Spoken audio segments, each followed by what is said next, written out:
Okay, I suggest that we start. Welcome, everyone. I'm Fausto Gallucci. I will chair this webinar today. Is the second webinar of AMBHER project, and this coordinated together with ARENHA project, and will be about membranes and reactor for ammonia energy.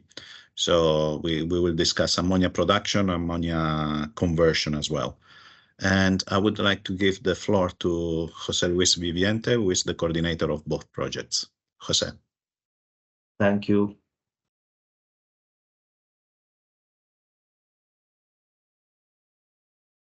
Thank you for introducing me.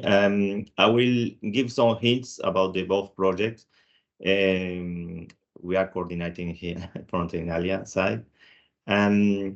You can have more you can find more information in the websites, our public websites. So I will only have 10 minutes. So the ARENHA projects was an Horizon 2020 project. Was on the topic of materials for non-battery based energy storage, and is related to advanced materials and reactor for energy storage through ammonia. And the AMBHER project is an Horizon Europe project that is advanced material for hydrogen storage. I will give some minor explanation about the project objectives. Main idea is you think about storage technology. There are very different storage technologies, but the problem is to have large capacity storage and have long-term storage. And in any case, if you need to short terms, this could be capacitors. You can have also redox flow batteries. You can have pumped hydro or compressed air. But if you look for non-battery based storage technologies for long-term storage and large amount of storage, is the best option is power to X technologies, where we talk about power to gas or power to chemicals or power to liquids. And it's just transforming the renewable electricity into synthetic gases like hydrogen, methane, and other gases.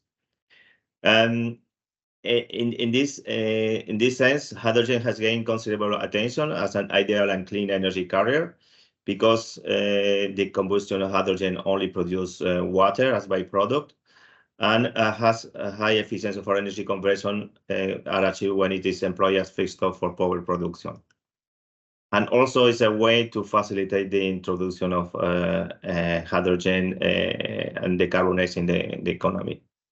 So in this sense, the ARENHA project was focused on using ammonia as a green hydrogen carrier. And as we show you, we deal with all the value chain for the ammonia. And the main goal is to develop, integrate, and demonstrate key material solutions, enabling the flexible, secure, and profitable storage and utilization of energy on the form of green ammonia. And also we will have some demonstration at TRL5 of some prototypes we developed in the frame of the project in order to demonstrate the full power to ammonia to Osage value chain. Why ammonia? Because between the non-zero emission fuels is the one who has a higher volumetric energy density between the fuel options, higher than the hydrogen at 7 bars or hydrogen at 350 bars. And it has a relatively low cost. It's easy to liquefy as minus 35 degrees. You have ammonia liquid at 1 atmosphere pressure. You have to go to 8 bars more or less to have a room temperature, the ammonia liquid. Easy to store and transport. We already know this economy. Ammonia has been already transported and stored since decades, I would say, maybe. And it's carbon free. That is the main. The main idea is also because it's carbon free to focus on this chemical as a hydrogen carrier. So in the frame of ARENHA, we deal with many different applications. We develop materials and we have been developing new materials and process because it's already more than 3 years ongoing project. We have been focused on green hydrogen production with two different types of high temperature electrolyzer, soil electrolyzer. Also on the electrochemical production of nitrogen or electrosynthesis of ammonia. Also developing an advanced enhanced Haber-Bosch loop process for ammonia synthesis, and working on solid storage of ammonia as well. For the application, we also see the ammonia as direct use or as using ammonia as solid oxide fuel for power generation, or ammonia in a combustion engine. This has been studied as well in the frame of the project. And also cracking ammonia and having hydrogen from the cracker, and that can be used as for PEM fuel cell for power generation, or hydrogen as hydrogen for fueling a car, no, for mobility. In the frame of this, we have done some prototypes that we are in the phase of finalizing the prototypes now on soil electrolysis, on the advanced Haber-Bosch process, and also on the ammonia cracker. Liquid ammonia storage is already known. It's not really a new thing. But in other things, we are developing a new process with lower pressure and temperature for the Haber-Bosch, or as well developing a new concept of carbon membrane reactors with palladium membranes for the cracking of ammonia for producing hydrogen. As we go to the AMBER project, the AMBER project is focused on hydrogen storage.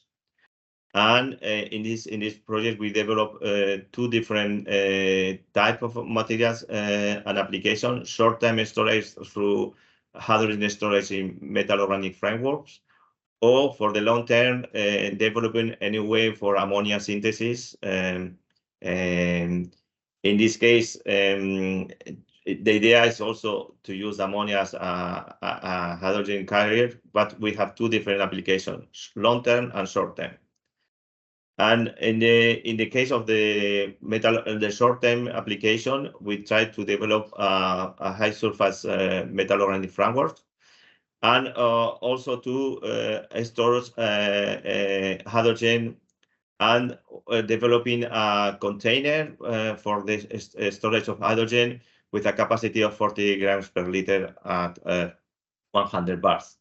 And for the ammonia synthesis for the long term, the idea is to apply the catalytic membrane reactor to produce green ammonia with production rates 4 times higher than the conventional reactors operate at the same condition. Here, what we do is to integrate membranes with catalysts to have the reaction and the separation in one step, and to shift the equilibrium because we remove the ammonia, so we increase the conversion. We have some targets for the membrane reactor and also for the membranes to achieve these properties. But I should say this project is a low TRL, so we have to demonstrate yet, but we are confident on achieving these properties. And we have also life cycle analysis and cost analysis. This is also in all the projects we have they are both funded by the European Commission. And the idea is to have also a health and safety analysis and all the cost analysis and life cycle analysis of the components and the products we develop in the frame of the project, and also the dissemination action. So here is some screenshot of what we do in the short term and what we do in the long term, and the partners involved, and also the prototype manufacturing, and then the testing of the prototypes and the life cycle analysis of the system. So as main impact that I would say I have used merged ARENHA impact and AMBER impact, but the remarks I do for ARENHA are suitable also for AMBER because we are developing ammonia. So ammonia can be a new fuel, so we decrease the energy import dependency, having new providers, and or developing also ammonia in Europe. We also allow us to integrate the offshore renewables in the grid. So the main problem with the integration of renewables in the grid is the intermittency. You have to match the demand with the production. But if you have in parallel a way to produce hydrogen with the renewables, you can when you are not using the electricity from renewables, you can have the hydrogen, and then you can produce ammonia. Also, and then you can then allow to increase the renewable share in the grid, decreasing the fossil fuel share. And so in this way, you can use the ammonia as alternative. Ammonia, I think we have to consider hydrogen somehow, because the hydrogen carrier. And it's true that for long distances, it's better it's more simple between brackets, of course, to develop to transport ammonia that hydrogen. So this is why we focus on ammonia as a hydrogen carrier. And in the case of AMBER, we are also looking for hydrogen for mobility, because the main application we are considering is the use of the MOF in the vessel for mobility in heavy load trucks, and also to facilitate the hydrogen transport with ammonia and decarbonize the industry. I think this is more or less a short review. You have long presentation of both projects in the websites, in the public websites. Thank you very much, Jose Luis. People are slowly joining. I want to remind, if there is any question, please write in the chat so we can ask to the presenters. At the moment, I don't see any question in the chat, but please feel free also to write. At the end, we can also answer all together if there are questions for the different presenters. And yeah, thank you, Jose Luis, for the introduction. I want to introduce now Dr. Pacheco Tanaka, who is a researcher at Tecnalia and will tell us something about carbon molecular sieve membranes. And I see that the first slide is black as carbon membranes. So, Alfredo, the floor is yours. Thank you very much. Can you hear me? Yes, but you have to share the presentation.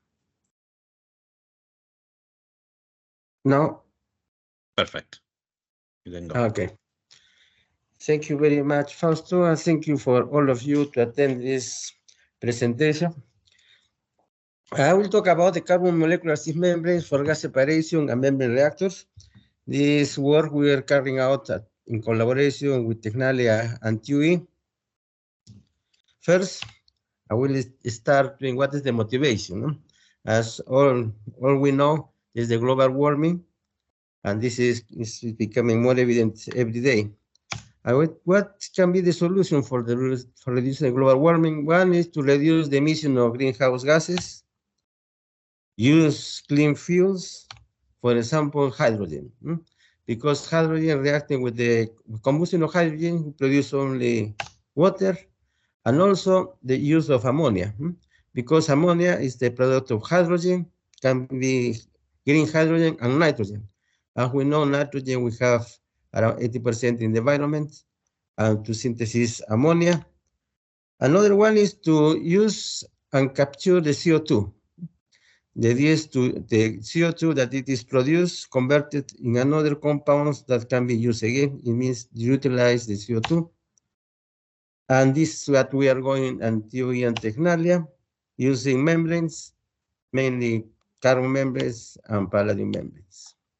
First, the membranes are very thin. The properties of the membranes that they are selective for some compounds. The idea is that some compound or a compound pass and not the others. We have between both sides of the membrane, we have the difference in potential, and usually for gases, the different potential is the difference in pressure. What is the objective of all as they are developing membranes is to have very high selectivity It means that only one molecule should pass, very high permeation, and to be stable at operation conditions.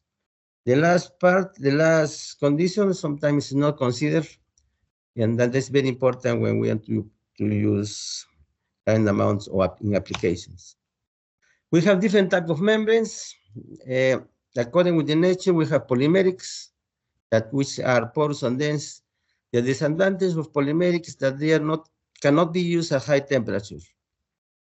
And also because they can suffer sometimes of plasticization. It means the gas that we want to separate, it dissolves in the matrix of the polymer. And then this follow and the properties change. The another are the inorganic membranes. In the inorganic membranes, they are more stable at high temperature. And the mixed matrix, the mixed matrix are polymeric membranes in which inorganic particles are added. The idea is to increase the properties of the polymeric membranes. Inside the inorganic membranes, we have dense and porous. In dense, we have the hydrogen for hydrogen permeation with palladium membranes, and the porous, we have the carbon membranes that we are going to present today.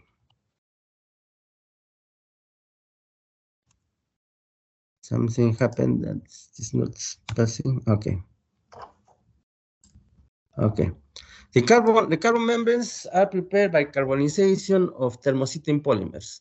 It means we have a polymer that has higher content of carbon, and they don't change or phase during the carbonization. And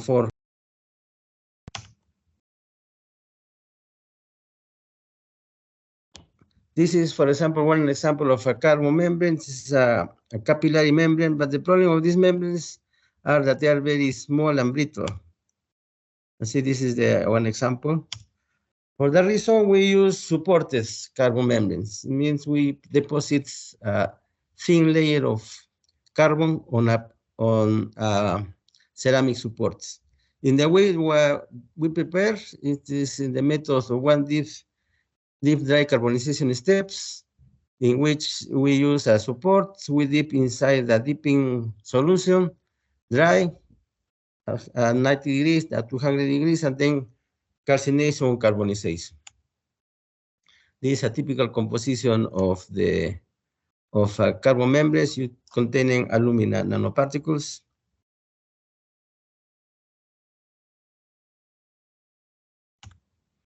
And we use, in this case, for our membranes, for this presentation, novel phenol resins. The novel phenol resin are oligomers, usually 3 to 4 members of phenol. Because these ones are, the molecular weight is very small, we polymerize again to have a polymer. In this case, we use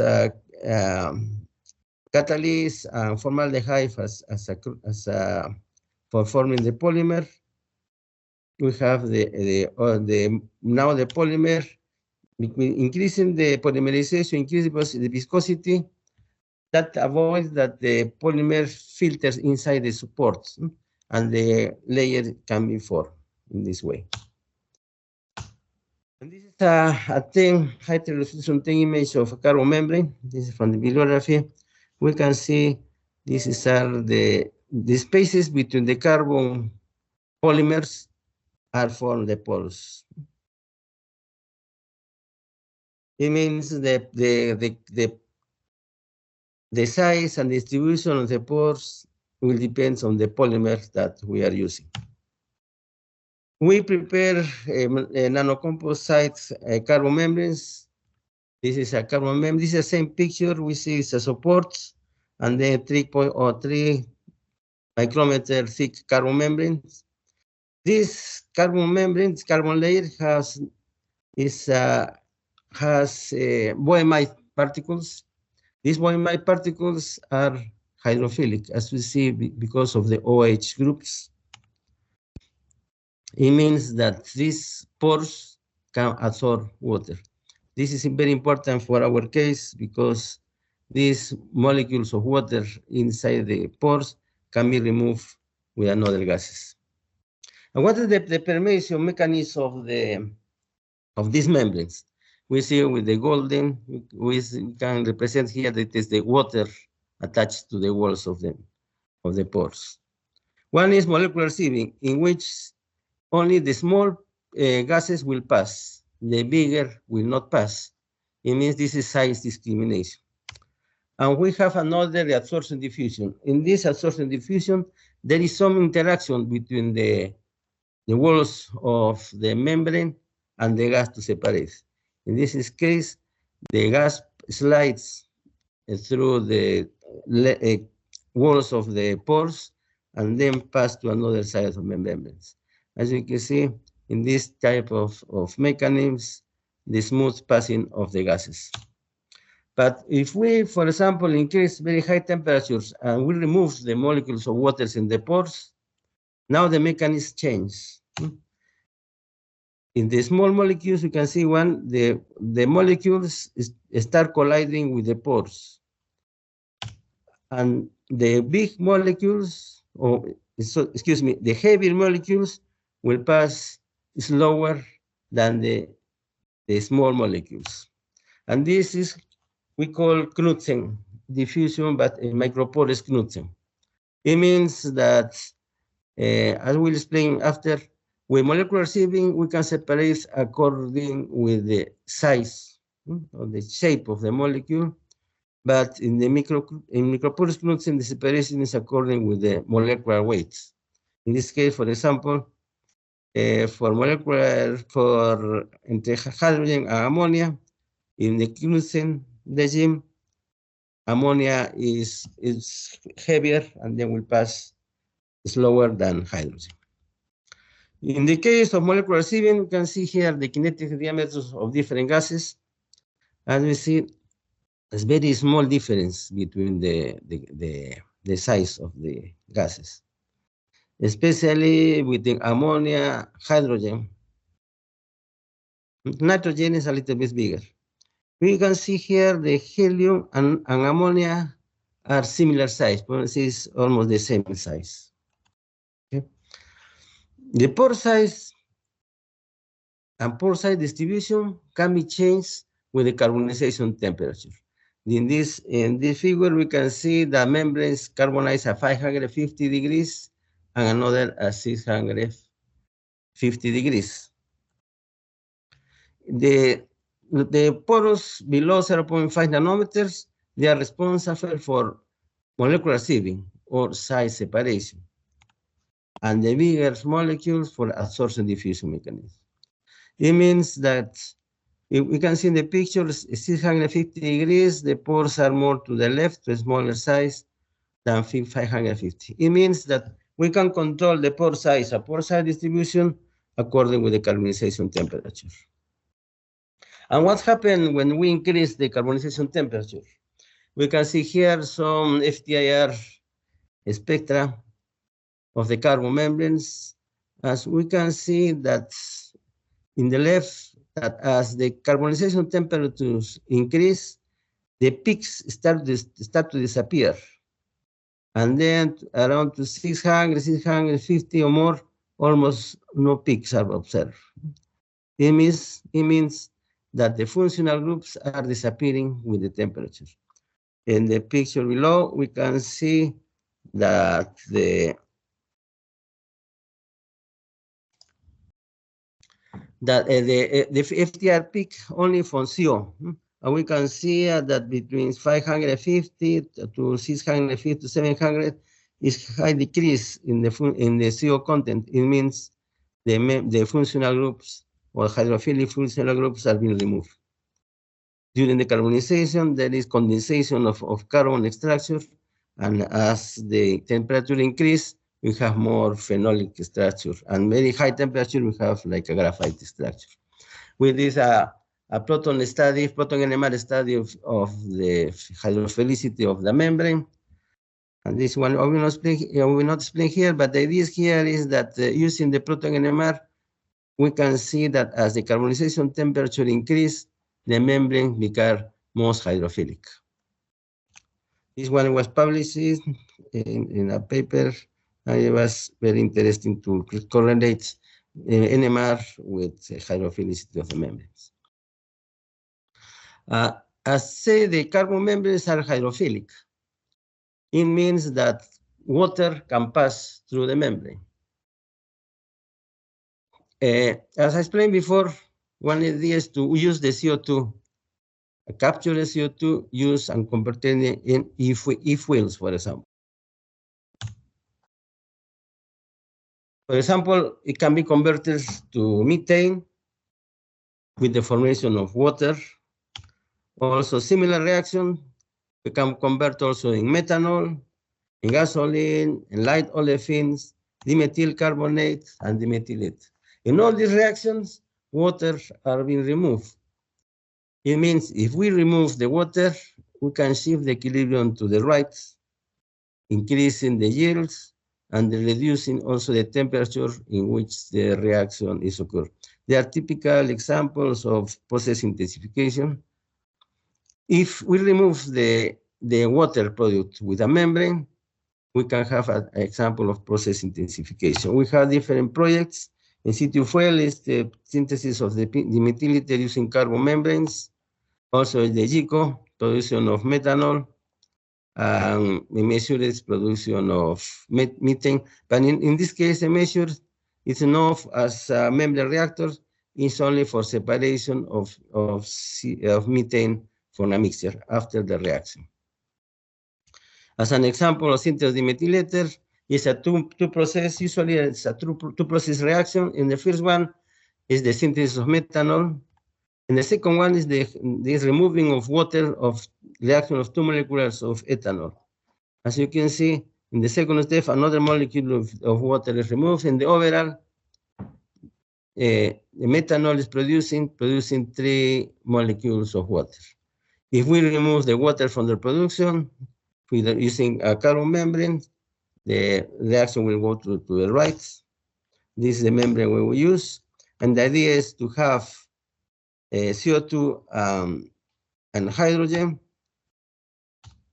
and then they react with the catalyst inside the membrane reactor, producing dimethyl ether and water. The water permeates through the membrane and then taken out of the reaction. Okay, and this is a project situ fuel. Is the use of hydrophilic carbon membranes for direct synthesis of dimethyl ether, in which the removal of water will increase the reaction. One example, of the membrane.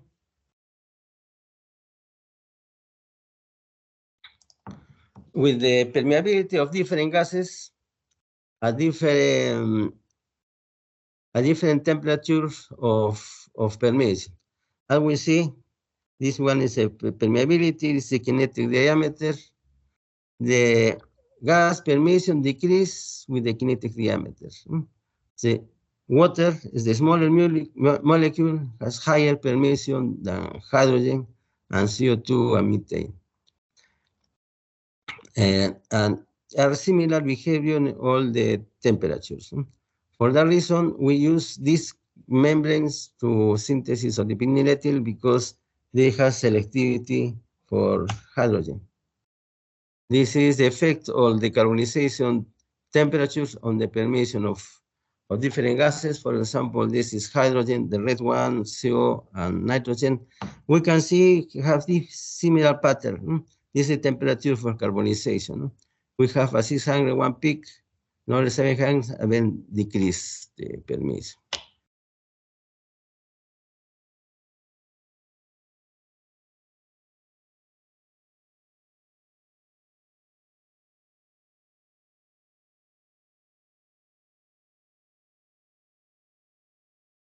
Alfredo, you are muted. Okay, thanks.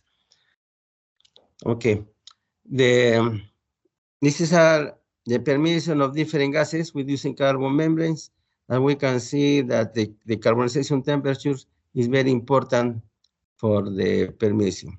We can change the permeation properties, changing the carbonization temperature.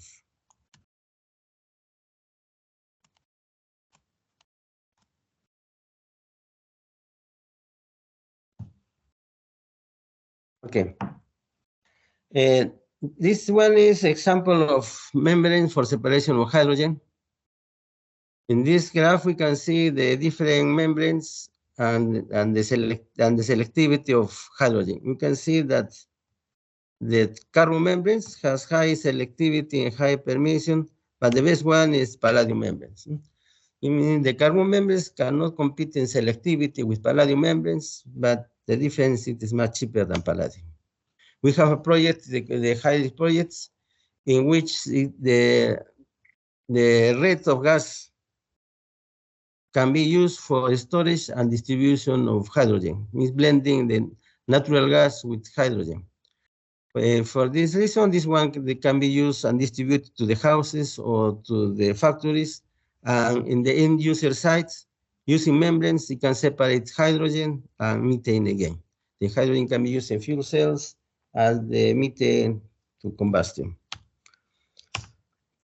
This is an example of separation of carbon membranes, the palladium membranes at different dilutions of hydrogen.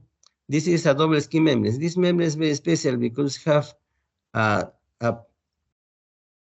a protecting layer on the top. This is a ceramic porous layer, in which increase the protection of the membrane, because palladium is not in contact with the reactor, with the catalyst, and also because can increase the selectivity, because this membrane, the ceramic layer can close some defects of the membrane. I will see in the graphic, one problem of palladium membranes is that as the dilution increase, the permeation decrease. It means that the palladium membranes works very well when it's very high purity, but when the purity decrease, the permeation also decrease. And also another disadvantage is the palladium membranes, the flux depends on the square root of the difference of partial pressure. In the case of carbon membranes, the flux is depending only in the pressure. It's not square root. It means directly to the different partial pressure. And this is one example. As difference of palladium membranes, we have here a straight line. It's independent. The permeation is independent of the dilution of the membrane. This is very important because the carbon membrane can be in some application can be used instead of palladium membranes.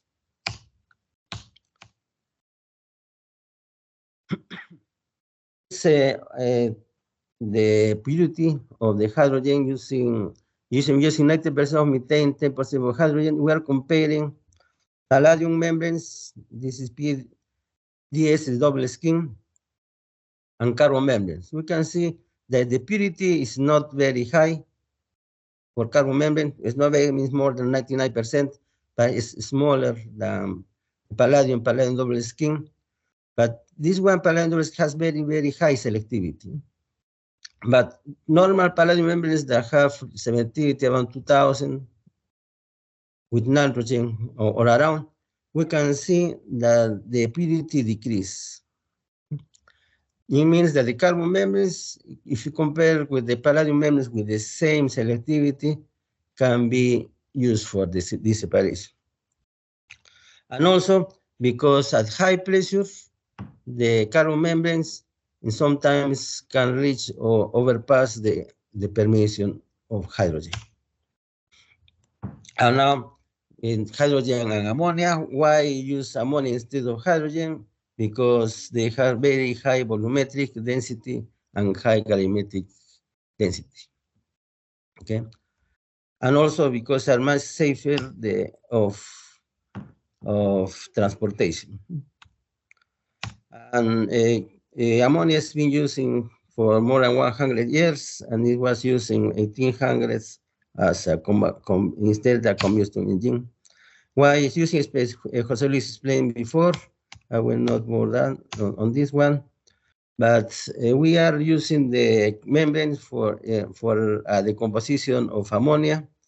In this case, the cracked ammonia is the after the ammonia reach the end users. we need the hydrogen again. It means we decompose the ammonia to produce hydrogen.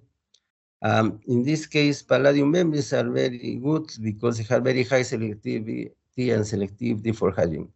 This one is in Project ARENHA, and later will be another presentation going in more details this process. And also in the ANDREA projects, in which the idea is to use carbon membranes for the separation of carbon cracking. But in this case, the idea is to use carbon membranes with improved hydrogen selectivity properties. For ammonia synthesis, this is the Haber-Bosch process. This is a very important process because 1.8% of all the energy consumed in the world and 1.8% on all the CO2 produced in the world is produced of this reaction. It means if we want to reduce the global warming, we have to change or make another process to substitute the Haber-Bosch process.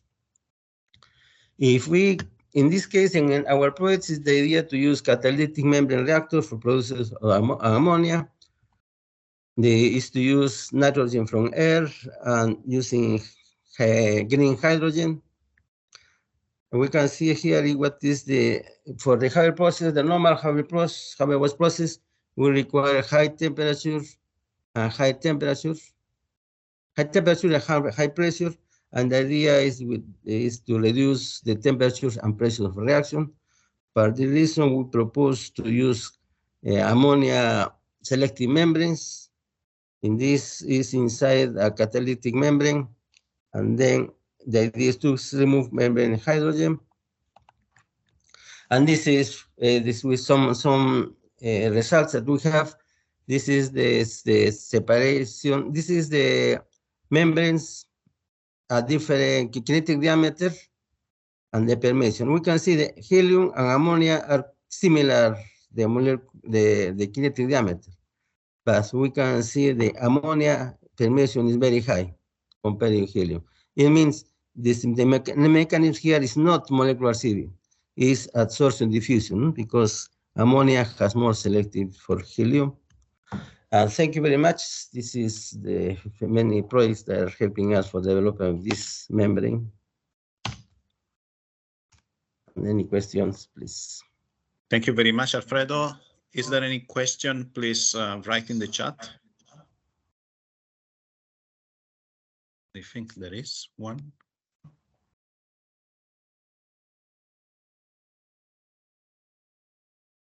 So the question is related to the selectivity, so the ratio of permeation between methanol and water in this kind of membranes at operating temperatures. Yes. As explained before, this is absorption diffusion mechanism. In the absorption diffusion mechanism, the pores are between 0.5 and higher, and both water and methanol has higher. The size is higher than 0.5. It means we have the competition in that region, the absorption diffusion, and the methanol is hydrophilic and water. For that reason, the selectivity is not very high because they compete in the region of the absorption diffusion. We are working with membrane with another membranes that can increase that selectivity. Indeed, the selectivity is relatively low, but for the methanol production is still good because you can separate both water and methanol, I guess. Any other question?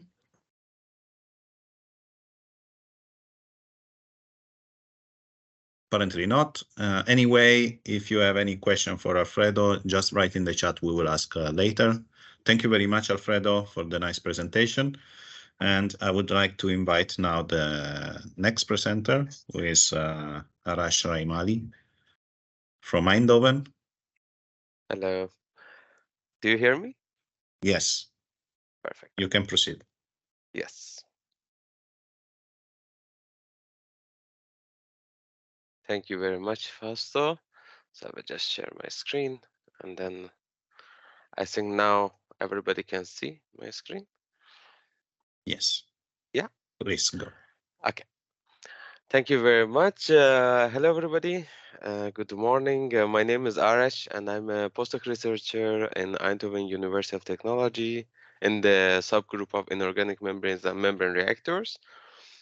And today I will present about carbon membranes. As Alfredo mentioned, they have application, they have advantages, disadvantages, but today I will go through the introduction and about these membranes, how we make them, what are the applications of it, and at the end we will have a question and answer session. If we check the energy resources that we are using currently or 30 years ago, well, as you can see in the graphs here, there is not really a difference in the energy resources that we used, at least till 2020. And the main contributor is the fossil fuels. It's almost 61%. And you can see that there's a higher electricity production, but most of this electricity, again, is coming from, for example, power plants that they burn methane or natural gas. And for this energy usage, if we are using this much of energy, if we check where this energy is going, where it is used in industry, there's a paper that is from Nature journal, and it is summarizing the US industry sector and how much this energy is used for what in this industries. Almost 50% of the industrial energy use of the United States is used for separation of the chemicals. And from this, well, 10 to 15% is from the total energy consumption. So 50% of the industrial sector, but 10 to 15% of the total energy is used in the sector. And if we want to reduce this energy consumption, as you can see, it is an indication here that we can use 90% less energy than distillation, which is a common method of separating of chemicals. If we have new technologies, these new technologies, well, they need to pass some circumstances, such as they should have high performance, they could be scalable, they should be environmental friendly with a less footprint, and also they should be logical in terms of economics, that industries they are interested in the solutions. One of these technologies is membrane separation technology. Well, membranes they could be from many materials. It could be metallic, polymeric, carbon, etc. But here I will talk about carbon molecular sieve membranes. And these membranes, as Alfredo mentioned the previous presentation, they are separating the molecules based on their size or their affinity or polarity, basically. At the range of the pores in these membranes, they are a sub-nanometer range, which is like 100,000 times thinner than human hair. And in order to be used in these industries to cut the energy costs and improve the efficiency, they need to pass some requirements, such as operational temperature, operational pressure, the ability to be integrated in this processes or chemical compatibility, and of course, at the end, the price should be reasonable and comparable to the benchmark of the other separation technologies, for example. Carbon membranes, I will go very short on this because Alfred already mentioned that they are just made by pyrolysis of thermostatic polymer. This polymer could be made from many building blocks, but mostly we use resorcinol formaldehyde or phenol formaldehyde, which we call it Novolac. And it will result, if you carbonize this polymers in a porous structure, that the pores and the pore size distribution, it could be tuned by many parameters, such as carbonization temperature or additives and etc.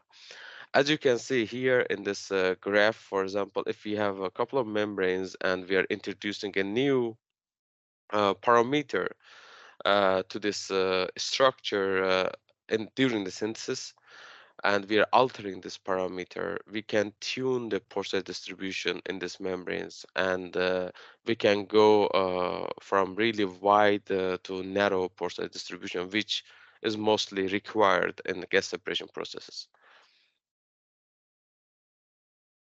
But if we go through the steps that we make these membranes, it starts with basically precursor synthesis. It's a 6-step process.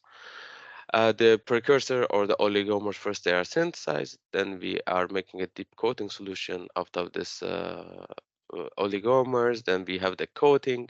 Here is an example of a deep coating process, and then the polymerization step.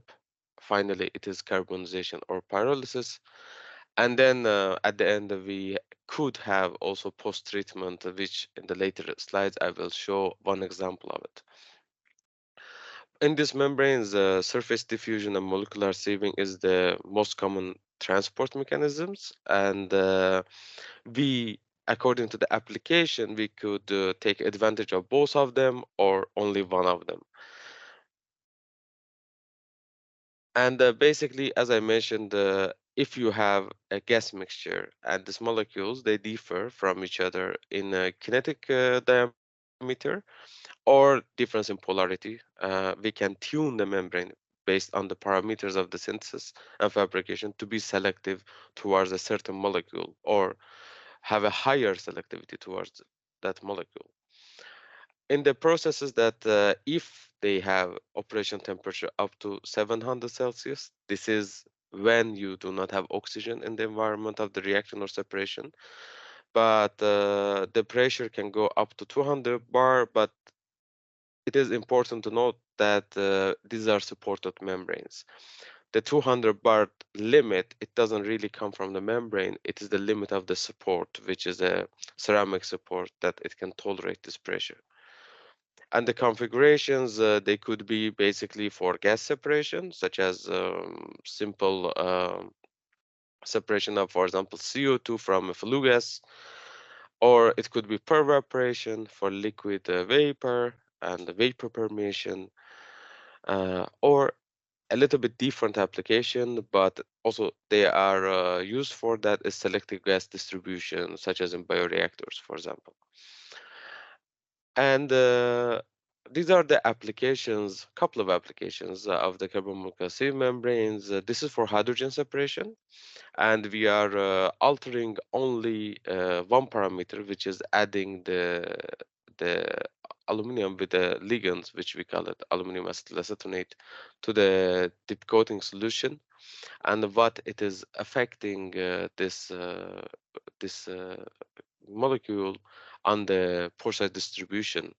And as you can see here, for example, we start from the black one, which is not modified. You can see really wide pore size distribution, and we go towards, for example, the blue, which we call it M4, and it's really sharp pore size distribution. For hydrogen separation, you really want to have a narrow pore size distribution because you are basically sieving the hydrogen mostly on the size of the hydrogen, and you prefer the other molecules not to pass through the membrane. And if we check the selectivity, we can see that it really confirms the pore size distribution. Here we are reaching 382 selectivity, and also the temperature up to 350 Celsius. It is tested, it's stable. And we can pass the upper bond limit of the polymeric membranes, which we call Robson's upper bond in terms of permeability and selectivity. But of course, there is a limitation of how much we can modify with this parameter only. And as you can see here, M6 compared to M4 has more of this molecule in the structure, but the selectivity is less. And basically between M4 and M6, or 4% and 6% weight, we have the optimum concentration of this chemical in the structure.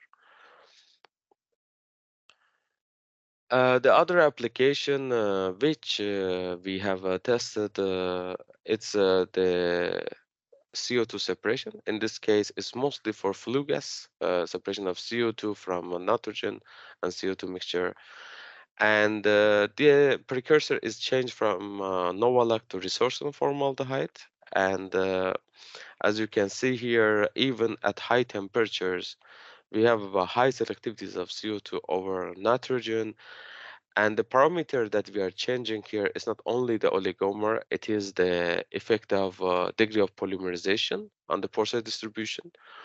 We can see that when we go from 80 Celsius membrane to 100 Celsius polymerized membrane, our structure of the membrane is shifted towards more smaller pores, and also you can see it in the pore size structure here, or basically the selectivity that it really confirms the pore size distribution effect on the selectivity of this membrane.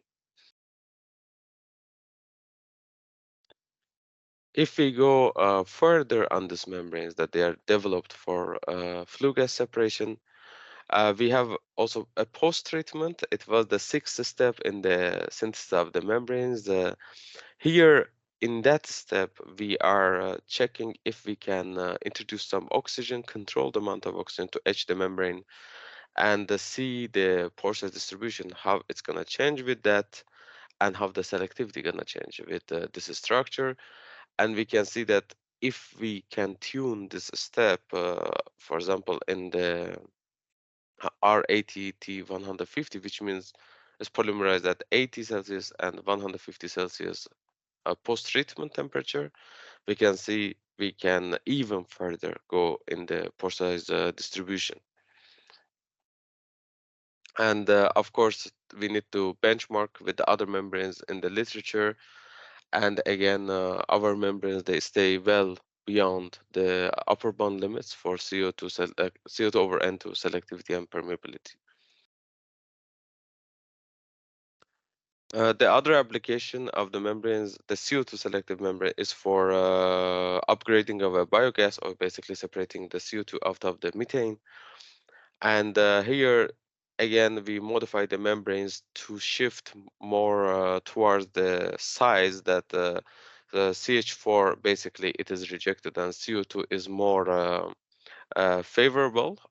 But we test them in real condition tests. For example, the feed composition is tuned based on the different resources that this biogas is coming from, such as biodigesters in the dairy farms, or from landfills, because they have different amount of CO2 in the feed. And we can see the effects of the different concentrations of feed, and of course the temperatures on the performance of the membranes, and we try to tailor-made this membrane for the application that is going to be used.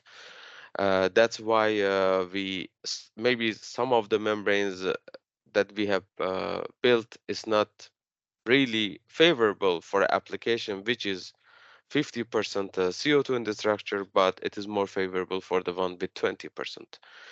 Well, all depends on the performance based on the selectivity and the permeance or the flow rate that you're going to get from the membrane. For the percentage of the CO2 in the permeate, we can reach really high numbers, almost pure CO2 in the permeate, and the selectivity for this membranes, it can reach up to 740, 750 selectivity. We have another application for CO2 separation of the carbon molecular sieve membranes. This is not really relying on molecular sieving. In this part, we are also combining the adsorption diffusion or surface diffusion, and this is by introducing ethylene diamine to the structure of the membrane. And as you can see here, the green graph, which is the membrane with the highest amount of loaded ethylene diamine in the structure, it's really sensitive to the pressure difference, or delta P, applied on this membrane, and it is increasing significantly the selectivity towards CO2 by increasing the pressure. And this is a classical behavior of a membrane if it has surface diffusion, and it's more sensitive to the pressure that is applied on the membrane. And as you can see, the pressure of 40 bar, which is in natural gas purification plant, is really normal pressure used for purification. These membranes, they can survive without any problem at this pressure. We analyze the surface of these membranes by laser microscopy to see how uniform is the structure, and we modify the membranes to have as much as possible the low surface roughness, because the permeance is really depending on the thickness of the layer directly, and that's why we would prefer to have a uniform surface, because also it is more stable at high temperature applications.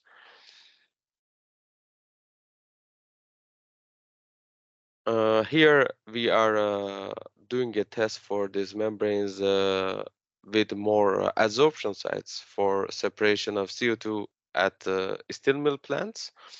In these steel mill plants, it's a waste stream that they want to separate the CO2 out of it, and this membrane, they need to be stable at very high temperatures because the gas mixture is at high temperature.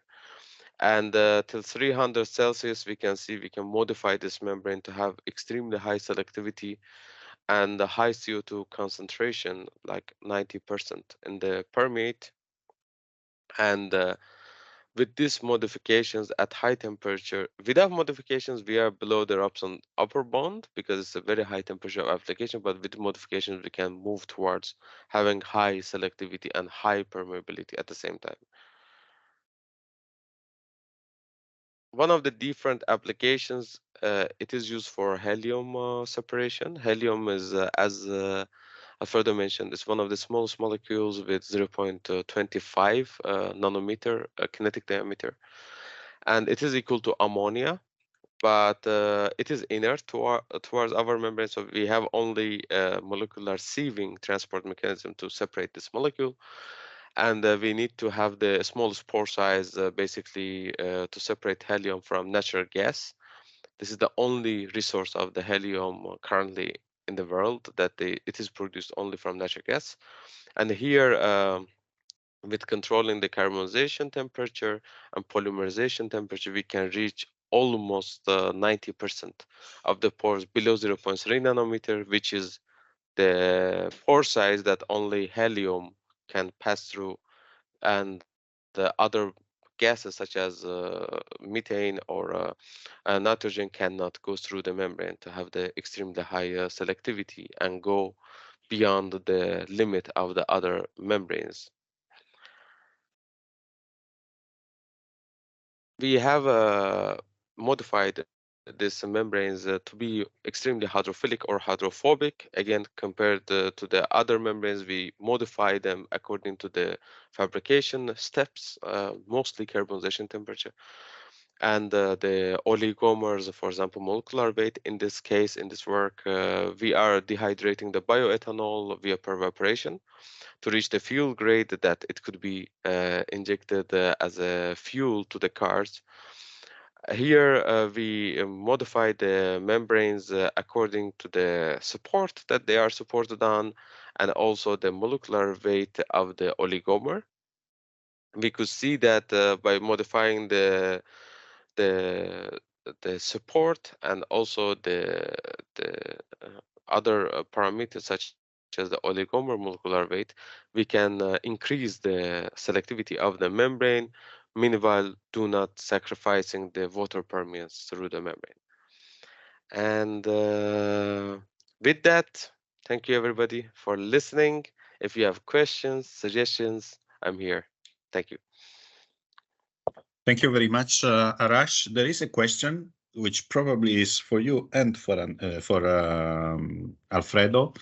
And the question is, can the carbon molecular sieve membranes be integrated in the ammonia synthesis loop to reduce the number of units? And if can be used in the, let's say, to replace the cryogenic separation as well? always related to the ammonia? True. Well, thank you very much for the question. As far as I have checked, well, carbon membranes are now, especially in AMBER, that we are checking them for ammonia separation. It could be used in the current systems and the separation unit. And the main reason is that basically you have extremely high pressure. And if you have a membrane that it is selected towards ammonia, and it is not even in the reactor, it is much simpler to separate ammonia at low temperature from the gas mixture rather than the reaction temperature, which is high temperature.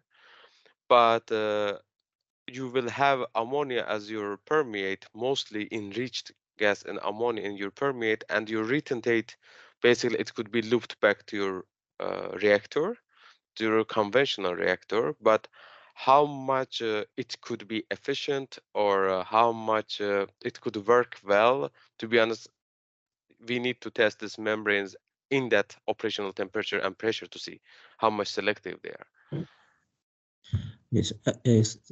Actually, we are in the two projects, in the AMBER projects. The idea is to use ammonia selective membrane for the synthesis of ammonia. And another one is to tracking of ammonia using carbon membranes. And you see, you have two different applications. No? One is for separation of ammonia, another for separation of hydrogen. It means that we are preparing now membranes that we select change the preparation conditions and change the membrane, and we can separate or ammonia or hydrogen. Now we are in the process of these developments. Okay, clear. And I suggest also the person that wrote the comment to contact Arash and or Alfredo for more discussion. Any other question?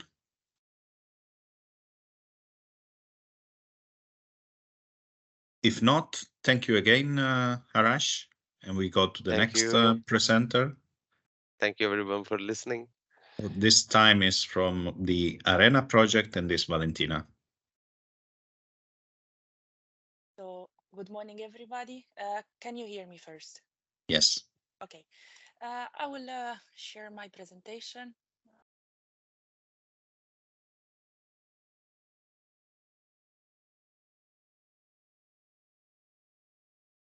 Just please let me know when you can see the presentation.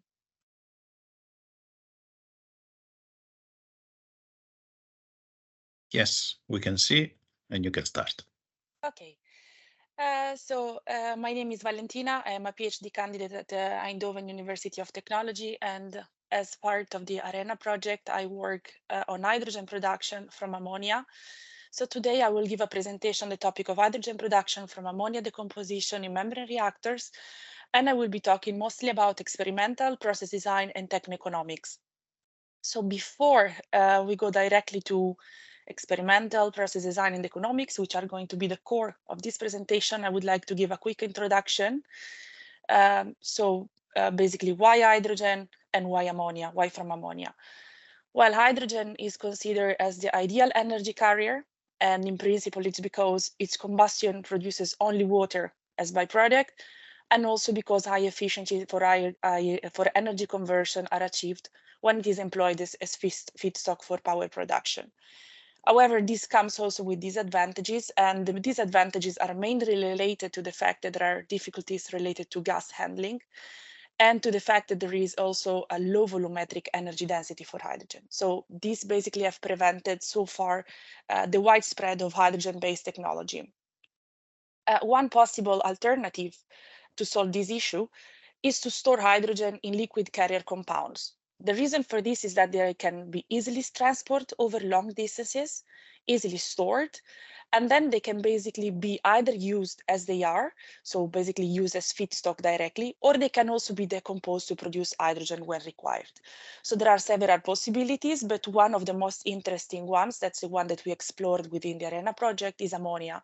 And the reason for this, it has a higher energy density, it is easy to liquefy it can be easily stored and transported, and also there is another advantage, and it's that ammonia is carbon free.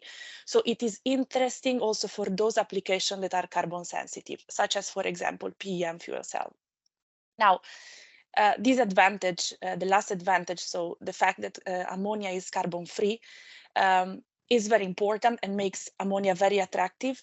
But this makes sense only if we consider the entire value chain of ammonia to be basically carbon free. So what we focused on was working on the last block that you see in this slide, so green ammonia utilization, but we assume that also what comes before, so how ammonia is produced starting from energy or starting from the feedstock, is basically green. So there is no carbon emission there. So we have renewable energy generation, green ammonia synthesis, the storage is green, the transportation is green, and also when we try to utilize ammonia, for example, to produce hydrogen, basically we work without any emission.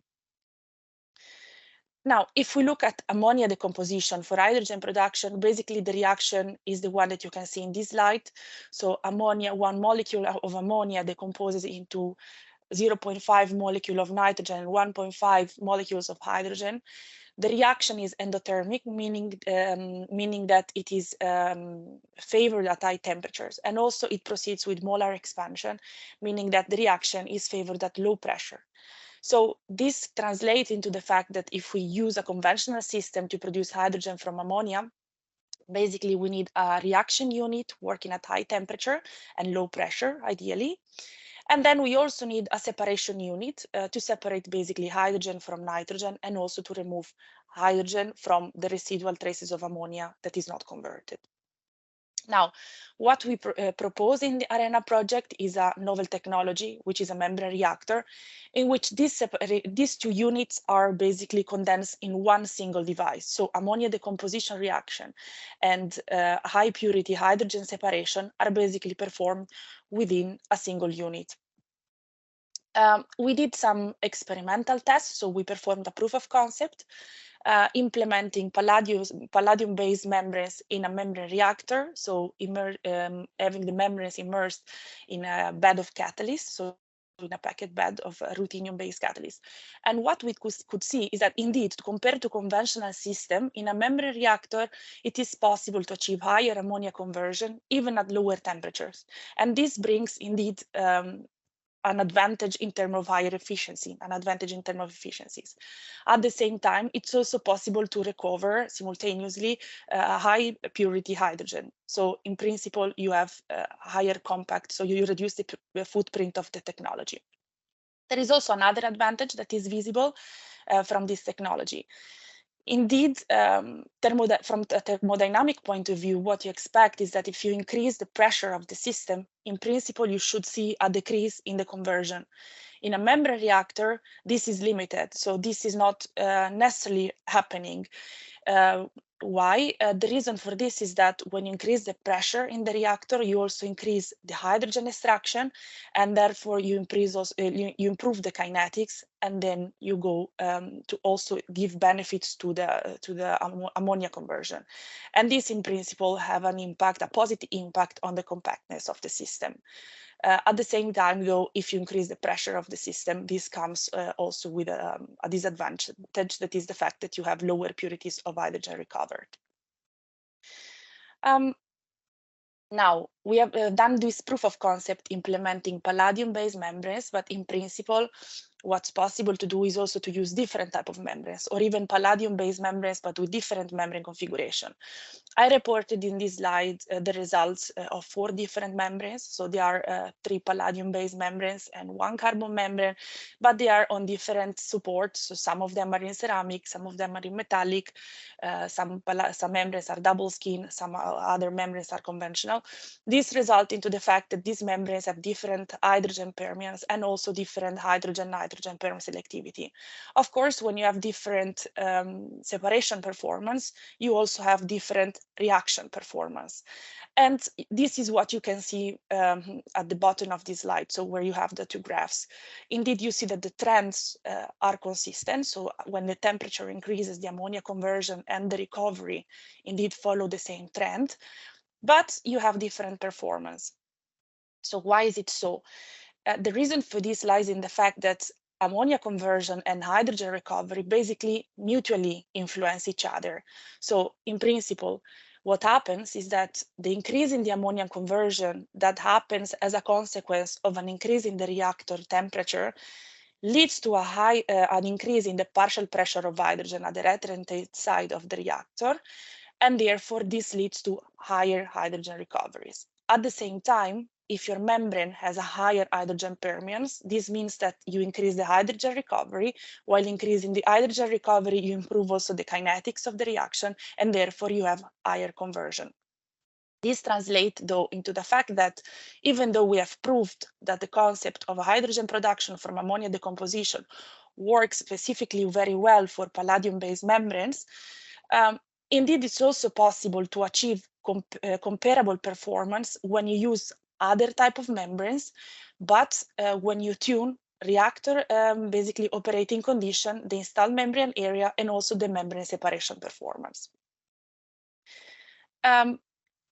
Now, if we look at the results that we obtained at lab scale, and we think about the final application of the hydrogen that we produce, we are targeting indeed the production of very pure hydrogen. So hydrogen that has a content of ammonia, a residual content of ammonia below 0.1 ppm, if indeed we are targeting hydrogen to be used for PEM fuel cell application. Now, if we look, for example, at the results of our best and worst membrane, so in terms of selectivity, which is membrane that is indicated with code M2 and M4, what we see is that we are never within this limit imposed for a correct functioning of a fuel cell. This means that there are strategies that have to be implemented in order to be able to produce hydrogen that is fuel grade. Fuel cell grade. So we thought about two strategies, and this is what we experimentally investigated at lab scale. The first strategy was to increase the thickness of the palladium-based membrane selective layer. And what we could see in principle is that when you increase the thickness of the selective layer, you increase the selectivity of the membrane. So in principle, what you achieve is a hydrogen stream with a higher purity. But at the same time, what you also see is that the recovery through the membrane decreases.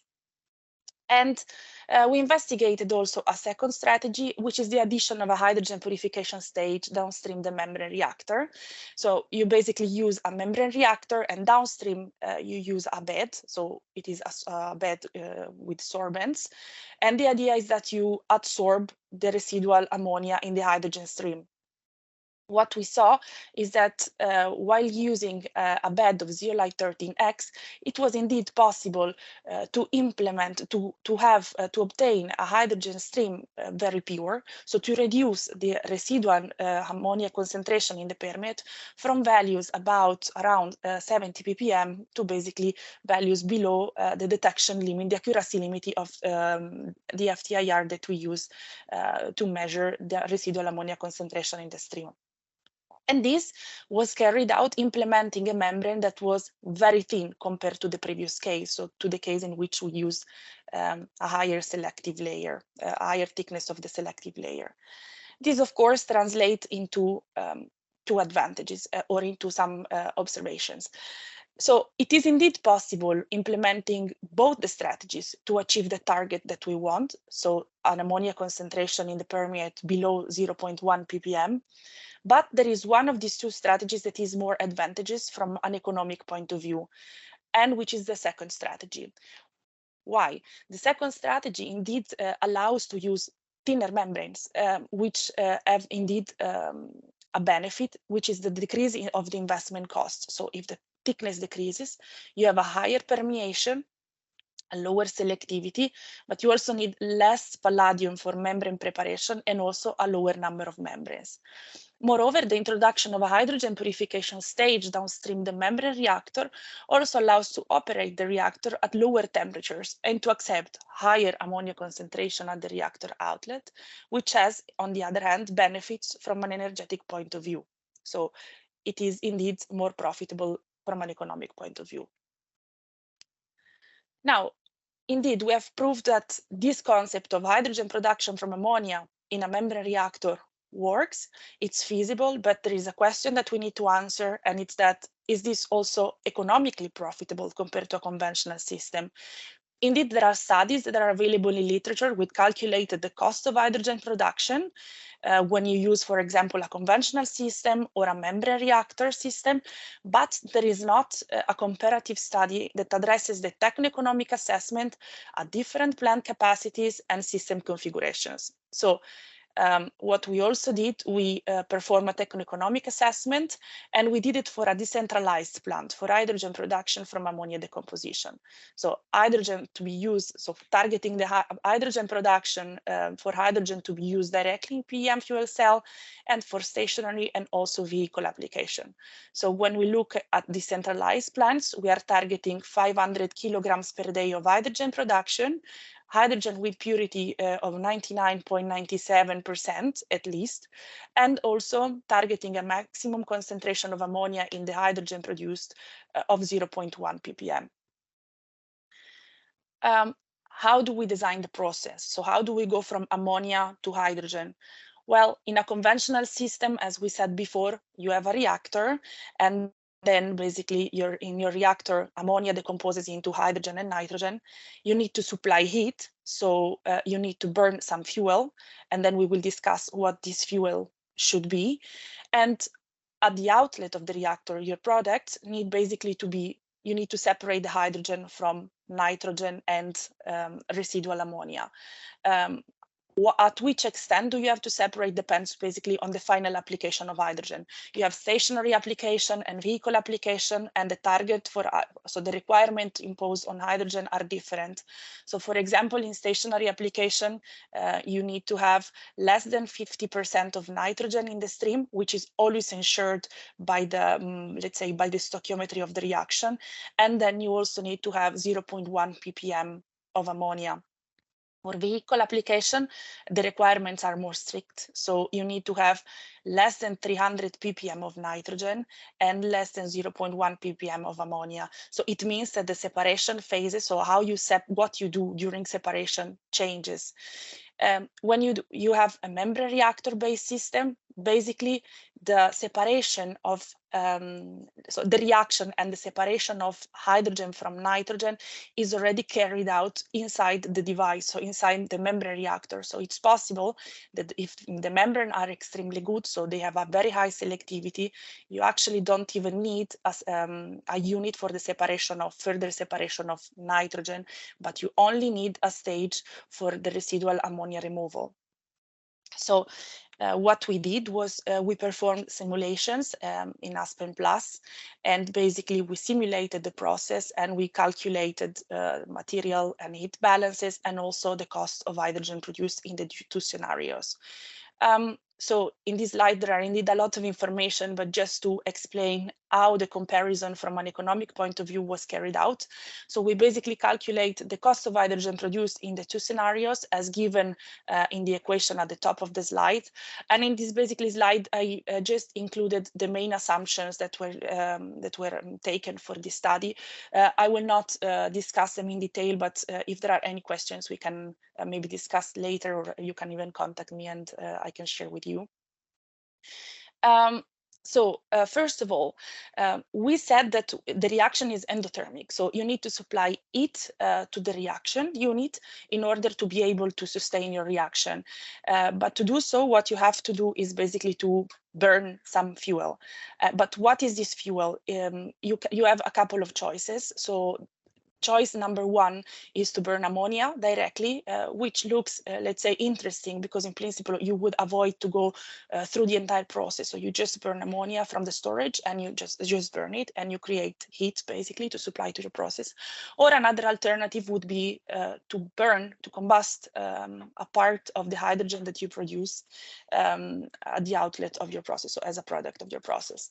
And from a techno-economic point of view, from a economic point of view especially, it resulted to be more convenient to burn a portion of hydrogen produced. The reason for this lies in the fact that the calorific value of hydrogen is way higher than the one of ammonia. So in principle, you would need way more ammonia if you would go for this choice. So if you would choose to burn ammonia rather than hydrogen. And indeed, the gain that you have in terms of cost of hydrogen produced is quite high, because you would have an optimum cost of €7.56 per kilo in case you decide to burn hydrogen, and you go around €9.86 per kilo if you burn ammonia. Now, this said, so we decided to perform the rest of the evaluation, basically supplying heat to the reactor, burning hydrogen. And now we look at the two different scenarios. So what is the cost of hydrogen produced when you have a conventional system, and what is the resulting cost of hydrogen produced when you have a membrane reactor? So we investigated different operating conditions of the reactor. So investigating temperatures in the range between 450 and 600 degrees, and for pressures between 1 and 20 bar, and the optimum economic optimum was found at 500 degrees and 5 bar, so resulting to a cost of hydrogen 7.56 euros per kilo. Why this price, and why this at this operating condition? Well, the optimum is basically the point in which you have an optimum between capex and opex. The capex are indeed not very high. In principle, what happens is that they decrease with overall, in general, with increasing temperature. But what is really, let's say, making a difference and making an impact in the cost of hydrogen produced in this process is are the opex.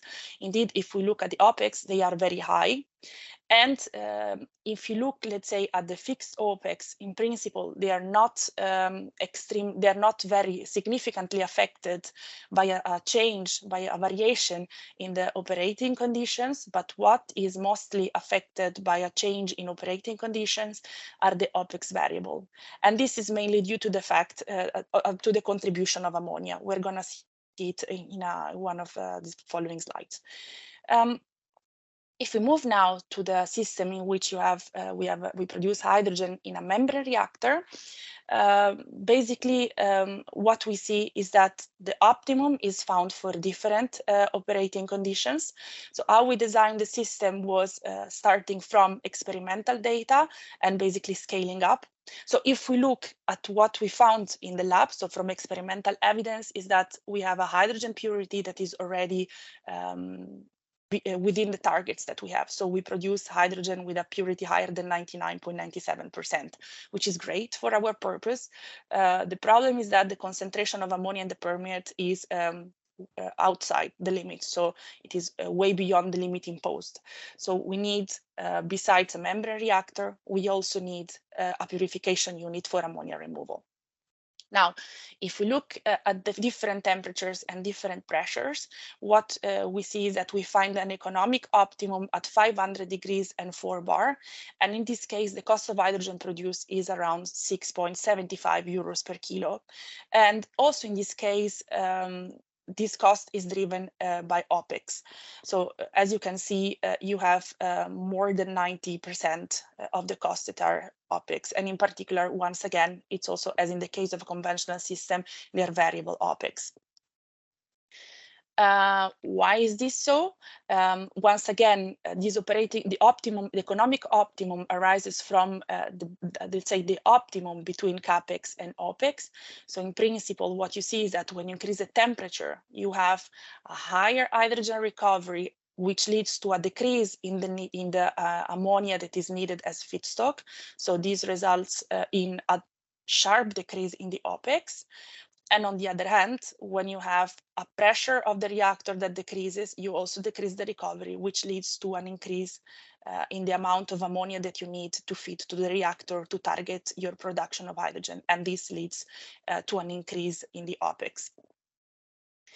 So if we compare the two systems, so the conventional system and the membrane reactor-based system, what you see is that indeed you have an advantage. So the membrane reactor-based system has an economic advantage compared to a conventional system. So while in the conventional system, the resulting cost of hydrogen is around 7.56 euros per kilo, it is 6.75 in the case of membrane reactor. And this cost could be even further lowered with further optimization of the system. So there is also room for improvement. What I think it is worth noticing in this slide is the graphs that you can see at the bottom. So once again, I would like to stress the fact that this is a process that is OPEX driven, meaning that basically the main costs influencing the process are OPEX, and in particular, the cost of ammonia. Now, that said, I thought that it was very important to check what happens if the cost of our feedstock, of the cost of all the materials that we use in our process that end up in the cost of, let's say, OPEX costs change. So what happens if we vary of 30% plus or minus the cost of the feedstock of ammonia, the cost of electricity, the zeolites, and catalyst. And in principle, what we see is that the biggest impact on the cost of hydrogen is given by the feedstock of ammonia. So a variation of 30% in the cost of ammonia used as feedstock leads to a variation of about 28% in the final cost of hydrogen produced. On the other hand, electricity, zeolites, and catalysts basically don't have any significant impact on the cost of hydrogen produced. So if we look at the future, so nowadays this technology is indeed not competitive yet with, let's say, the current technologies that are used for hydrogen production is not even close to be comparable. But what if we try to forecast the cost of hydrogen produced based on some estimations that are there available for the cost of ammonia in the future? So green ammonia is expected to decrease its price from about, nowadays it is around 850 euros per ton to decrease to 277 in 2050. So we can see that the cost of ammonia in about 30 years could decrease from 6.75 euros per kilo to around 2.50 euros per kilo. So the forecasts are actually quite promising. And coming to the conclusion of this work, in principle, what we could assess is that in a membrane reactor for hydrogen production from ammonia, higher efficiency and compactness compared to a conventional system are achieved. So the technology is promising. The optimization of the system is also possible by tuning the membrane separation performance, the membrane area, and the operating condition. And also it is possible to achieve fuel cell grade hydrogen production if basically we add downstream the membrane reactor an inexpensive sorption unit. From an economic point of view, the technology installed in a decentralized plant for hydrogen production is competitive to the conventional technology, and this is mainly due to the reduced installation costs as well as to lower operating costs for the utilities consumptions. And this is all from my side. If there is any question, I would be glad to answer. Thank you very much. Thank you very much, Valentina, for the nice presentation. Any question? I don't see yet any question in the chat. Perhaps something that we should look at is the fact that at the moment you take the cost of ammonia as the green ammonia is basically the only thing you have at the moment. But for ARENHA, ammonia is used as transportation of hydrogen. So perhaps an additional comparison could be the cost of transporting hydrogen with ammonia compared to other type of transportation. So not taking ammonia simply as the market cost, but looking at the production of ammonia cost, the transportation of ammonia, and the cracking of ammonia.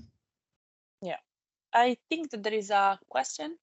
Yes, I saw. And the question is, did you consider that thinner membrane would have more possibility of failure? And do you need to introduce redundancy with thinner membranes, so more membranes because some can break? No, let's say that I didn't consider. What we did was just trying to prove that it's possible to do so. So keeping a lower thickness and adding a sorption unit, it is indeed possible to target. Indeed, it's possible that if you have a lower thickness, perhaps your membrane can easily break, although we're talking about membranes that are extremely thin. So we're moving from 1 micron to what we're talking about 6 micrometers. So the thickness, so the, let's say the resistance of the membranes is given by the support. But indeed, okay, there is a higher chance that the membrane can easily go to failure. Yeah, in principle, it would be possible to need more membranes, but still, for what we saw from numbers, even if we would increase the number of membranes, so have a couple of membranes more, let's say, to ensure that in principle you can still produce, you can still achieve your target, you still have an economic, a benefit from an economic point of view, because basically the amount of palladium that you would need to use to build this, to fabricate this thinner membrane is much less. So in the end, you have a lot of saving. And in principle, also what happens is that through a single membrane that is thin, your permeation is also much higher. So in the end, you also need way less membranes compared to the case in which you have thicker layers. So yes, you can indeed put more just in case, but still this will not, let's say, change the conclusion of the story, meaning that your cost is anyway lower. So you save in terms of money when you use thinner membranes. Okay, thank you very much for the answer. Any other question? Luis? Perhaps Jose Luis want to ask Yes, something? thank you. Maybe I'm wrong, but what is the difference? Because I noticed to get a longer life for membranes, better to work at lower temperatures. Mm-hmm. And I don't see what is the difference between 450. I see the difference in the second decimal for one unit. So, and this is as assumption. So it's so different to be at 450 than at 500 degrees. Regarding the cost, because you showed figures, I think was 400 degrees was 6.76 and 500 was 6.75. Yeah. So what is the I am not sure at which slide you refer to, but I think I get your point, because in principle, what you're saying, I think, is that when you use a membrane reactor, you would expect to have a gain.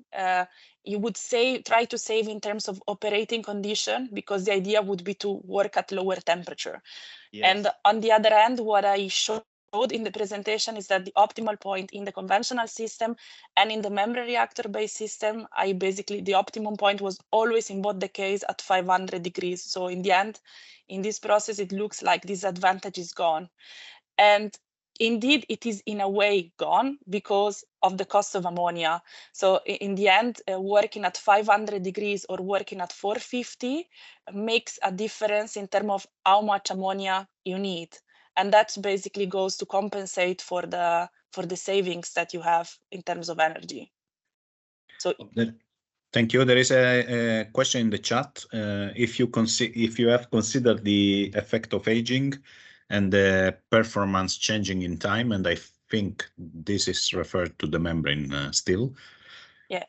Yes. So okay, in the lab you can do long-term tests, let's say relatively long-term tests, but we have I think we did a test at 800 hours of operation, and we didn't see any significant decrease in the performance of the membrane, at least when I'm talking about the palladium-based membranes, so the double skin ones.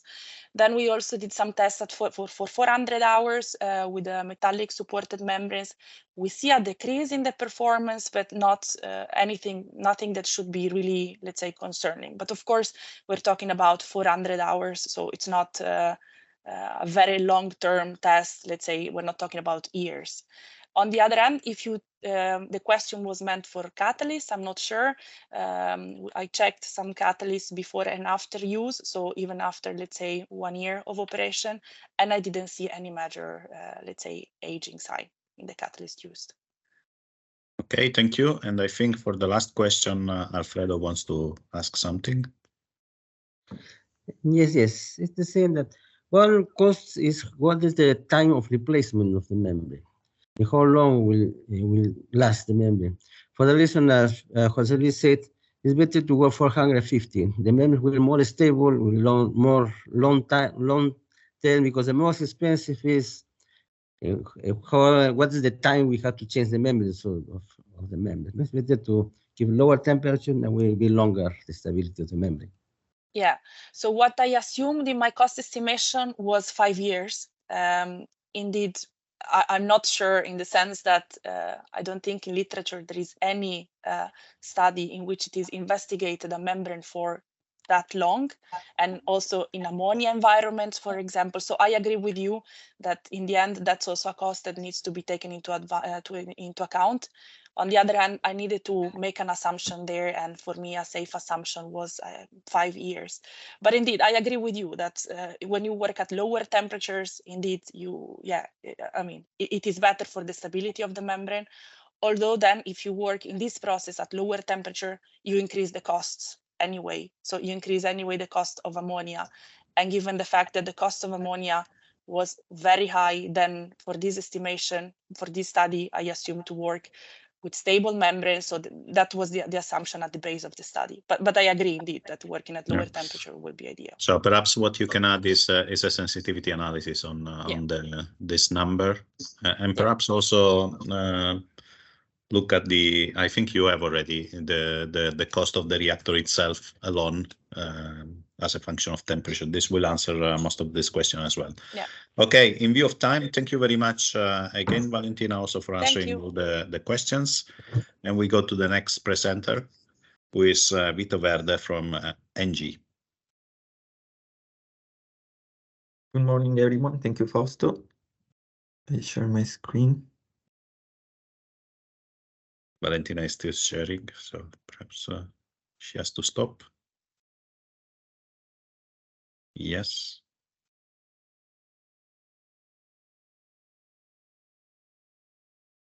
You see my screen, yeah? Yes, we do see your screen. Can you put in presentation mode? Yes. Perfect. Okay, so good morning, everyone. I'm Vito Verde, PhD student at Eindhoven University of Technology, working for ENGIE Lab region. And I'm working on hydrogen production topics related to the European project ARENHA. So today I'm talking about something related to the modeling of high temperature electrolysis processes. So we will so we will have a short introduction on electrolysis, thermodynamics, and solid oxide electrolysis technology. Some part related to the modeling of this kind of systems, and a final part related to activities carried in ARENHA, related to the integration with the electrolysis and ammonia synthesis processes. So in the context, we know that Europe has an ambition plan, so to reach net zero emissions by 2015, with ambitious intermediate objectives related to the reduction of greenhouse gas emissions, and also the implementation, the increase in the share of renewable energy. And we know are intermittent, and there are some issues related, of course, on the managing of this system, especially considering the aspects related to the electrical grid. So in this context, hydrogen is a very valid energy carrier, energy vector. And we know that it's carbon-free, and it can be used for the decarbonization of many sectors. Like, for example, it can be used for heating, in the power generation sector, for transportation, so in utilization with the fuel cells or internal combustion engines based on hydrogen. It can be used also for the production, so as precursor for the production of e-fuels, like, for example, ammonia, and this is the case of ARENHA project. And so for the decarbonization of industry and agriculture sectors. The problem is that in 2022, only 0.1% of hydrogen demand has been produced using electricity, and not all the electricity is renewable. So today, the hydrogen is mainly produced by natural gas and coals, then we know are CO2 emitting. So we need to produce hydrogen, of course, in an efficient way, and also using renewable energies, with the problem that they are intermittent and not always available. And this is why it's important to do some process modeling and simulation. So some notes on electrolysis. Basically, electrolysis for water, we know, is the process of dissociation of water into hydrogen and oxygen. with the idea, of course, of electrical energy. This is a non-spontaneous process, so the Gibbs free energy is higher than 0.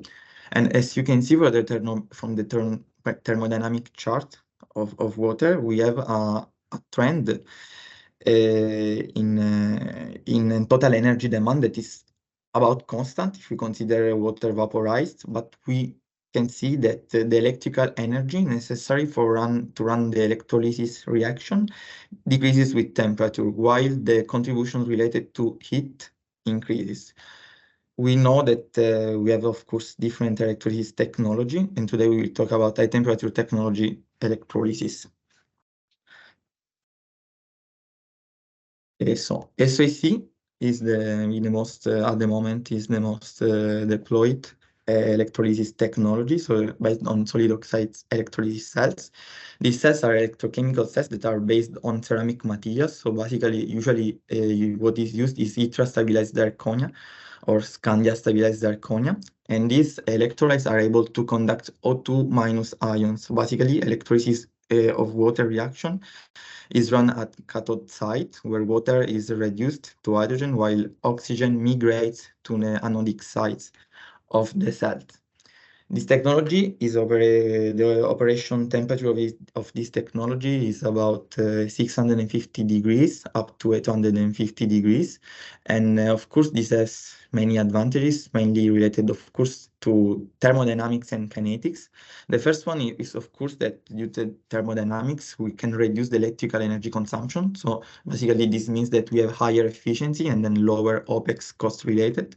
The second one is that, of course, with the enhanced kinetics related to the higher temperature operation, we don't have the need to use critical materials like platinum, for example, that is used in PEM electrolysis technologies. And this translates, of course, in a more robust supply chain.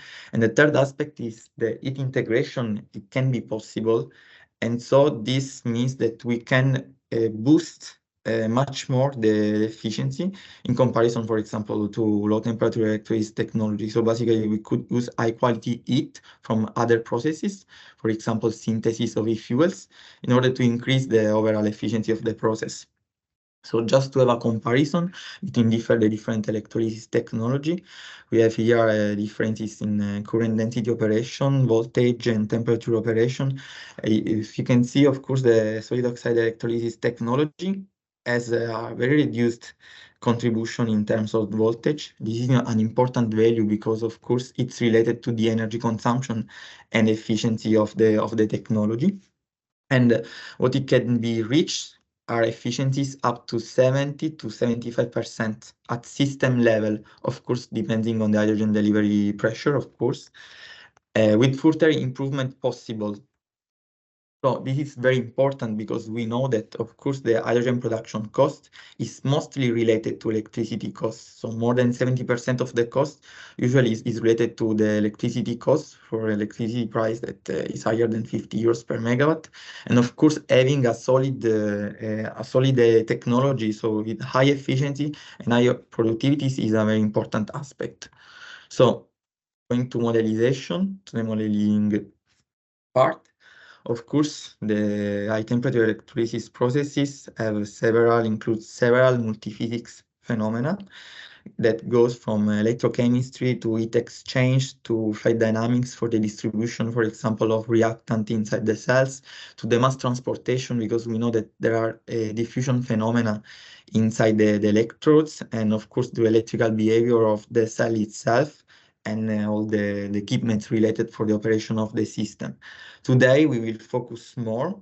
All these phenomena could be, of course, studied at different scales, but today we will focus more on the part related to the cell, that is the smallest functional unit of an electrolyzer system, then stack and the system level. So the modeling approach was based on the utilization of experimental data from project partners. So basically, these data are used to validate the models that have been developed using tools like Aspen Custom Modeler, in this case, an equation-oriented software. And of course, they are validated, the experimental data are fitted and validated with MATLAB. And then with this model, we are able to export the block into an Aspen Plus simulation in order to simulate the whole process. And then with the whole process, we can export another time the simulation in a dynamic environment in order to run dynamic simulation using, for example, intermittent renewable energy power profiles. So regarding the modeling of the cells and the stack, in the context of the European project ARENHA, a 0D model has been developed. This model is based on is a lumped parameter model and has been chosen mainly for two reasons. The first one is, of course, that we are running simple electrolysis, so there are no co-electrolysis reactions, so there is no electrolysis of CO2, so there are no side reactions. So from the point of the thermal behavior of the stack, we could say it's less critical to manage because we do not have side reactions. And of course, the most important point is that we want to run long-term simulations that last even more than 1 year. And then, of course, we need the lower computational times. Two models were developed in the context of the project and are related to two different types of cells that are developed by Elcogen and Fraunhofer IKTS, that are two partners of the project. And these ones are, model one is refers to a cathode supported cells. The second one refers to electrolyte supported cells. The different is basically the support layer. So if the first one has in terms of thickness, a higher thickness at the cathodic side, the other one has a higher thickness, so the structure, the support is the electrolyte. So of course there are some different on materials that are considered for the modelization of this kind of system. So the cell voltage is the most important value to consider, of course, because it's strictly related to the energy expenditure to run the electrolysis process. And this can be split in four main types of voltages. The first one is the open circuit voltage, and basically is the ideal voltage of the cell in no current operation condition. It is retrieved by the combination of first and second principles of thermodynamics in combination with Faraday law in condition of no irreversibilities, and is strictly dependent, of course, on operating conditions like temperature, pressure. So we have an indirect behavior with temperature. So if we increase the temperature, we are able to reduce this voltage. The opposite is for the pressure. So basically, we would like to operate these kind of systems at lower pressure. But for example, there are other electrolysis technologies that are operated at higher pressure because there is a trade-off with the further compression steps after for the hydrogen. And then the dependence of this kind of potential is related also to the reactant and the product concentration. So basically the composition at electrodes, and we can see that if we reduce the concentration of reactant, we can reduce this voltage. If we increase the concentration of products, the open circuit voltage will be reduced. Then the second term is related to the charge transfer and is the activation over voltage. Basically, activation over voltage is the voltage spent to activate the electrochemical reaction at the electrodes. So, and this as the inverse of hyperbolic sine behavior, and is strictly dependent, of course, on operating conditions like temperature, but also on the catalyst, so on the electrodes structure, and that is related to the catalyst type and its distribution on the electrode. In particular, there is a term important for the calculation of this over voltage, that is the exchange current density. The exchange current density basically is the capability of the electrode to exchange current in open circuit situation. I will explain better. So basically, when we are at open circuit, of course, the net current of the cell will be 0. But if we consider the electrode, so for example, here we have the catalyst grain, where we have the so-called three-phase boundary. So when we have all the phases, so ionic, electronics, and gas diffusion phase, of course, there is a continuous reaction of splitting of water. Then that induce a current. Of course, the rates of both reactions are equal because we are in an equilibrium condition, but there is an internal current, and this is, of course, the exchange current density contribution. For the calculation of this current density, there are some parameters that are pre-exponential and exponential, and some and activation energy, both from cathodic term and anodic term electrodes, and these are fitting parameters that are used for model validation. Then we have the ohmic overvoltage that is related to ohmic losses. So basically the behavior of these losses is almost linear, and these losses are related to the ionic conduction in the electrolyte and the electronic conduction in the interconnectors that are used to connect each cells, and of course into the electrodes. These losses are strictly dependent on the quality of materials and on operating conditions like temperature. In this case, the trend is always positive with increasing temperature because usually the behavior of this kind of losses is mostly ionic.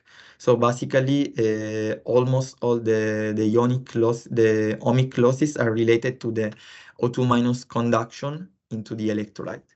Then, of course, another important aspect to consider is the material thickness. So basically, if we reduce the thickness of materials, we can reduce this kind of losses. And this is the reason why research is going to the development forward for the development of thicker electrolytes. We are able to guarantee the same performances and mechanical stability. There is, for the calculation of these terms, there is an additional terms that is related to an additional resistance that is used for fitting the model. Then we have a concentration over voltage, and this voltage, this loss is related mainly to the diffusion of chemical species into the electrodes, so the mass transport phenomena, and is retrieved basically considered the difference at open circuit condition. It can be calculated in this way, considering in the first case the voltage needed, the voltage created with the concentration at bulk, with the difference of the voltage that is created if we have the concentration of our reactant at the reaction sites. So basically, these losses have a logarithmic trend, and the concentration at the reaction site is usually calculated using a Fick's law with an effective diffusion coefficient that takes into account the two diffusion phenomena, the Knudsen diffusion and the molecular diffusion, so of binary mixtures. And these losses are mainly dependent, of course, also on temperature, on bulk concentrations of reactants, and on electrode structure that is based on the tortuosity values, porosity values, but also on the diameters of pores that we have into the electrode.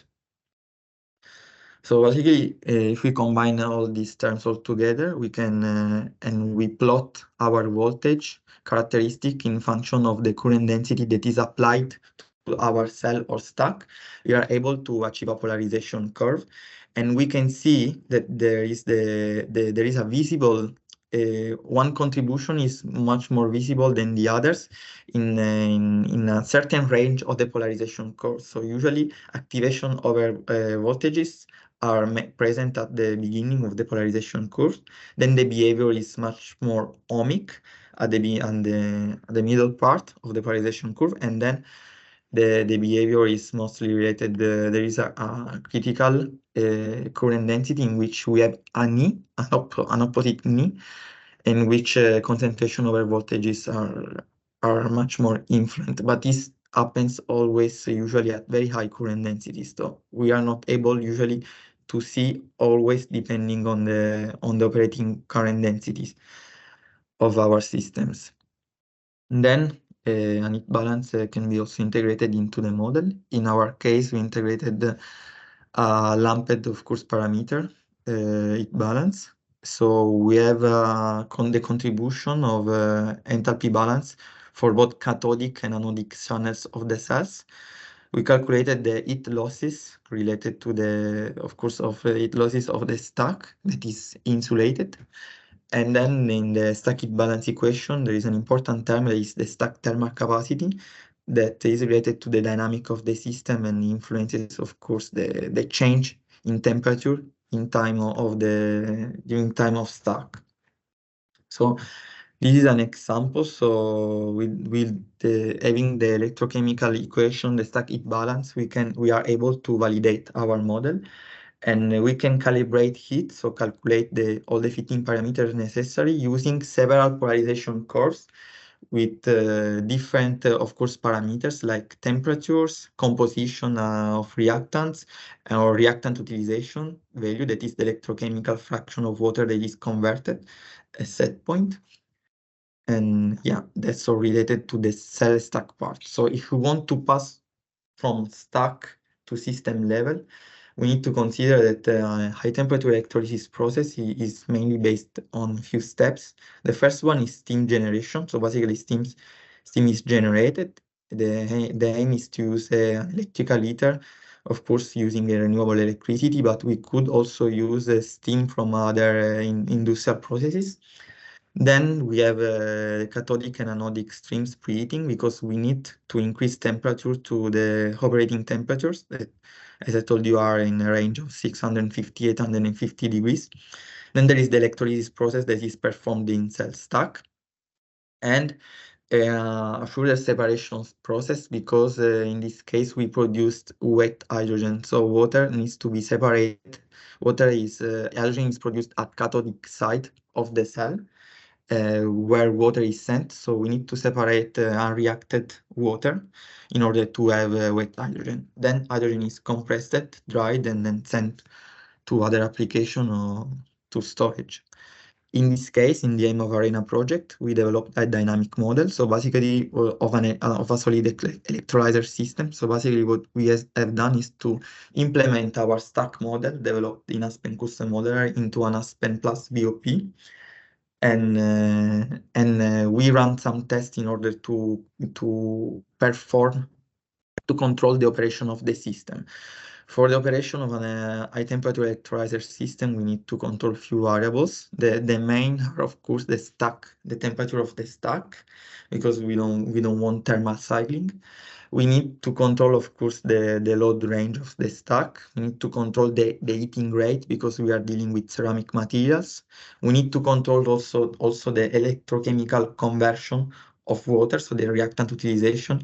And we need to control the hydrogen that is recirculated into the stack, because in order to avoid degradation phenomena, we want to introduce a reducing environment into the cathode side in order to avoid the catalyst reoxidation.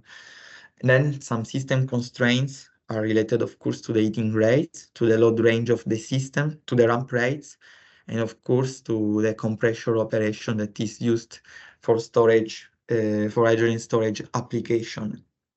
So in ARENHA, we are dealing with the integration of the electrolysis process with the ammonia synthesis process. So basically what we want to do is to evaluate the potential of this integration, and in order to evaluating both performances or operational strategies. And we want to demonstrate the economic viability of this kind of process that is based on also an enhanced ammonia synthesis technology. So basically, with the model that we developed, we are able to run long-term tests using intermittent renewable energy.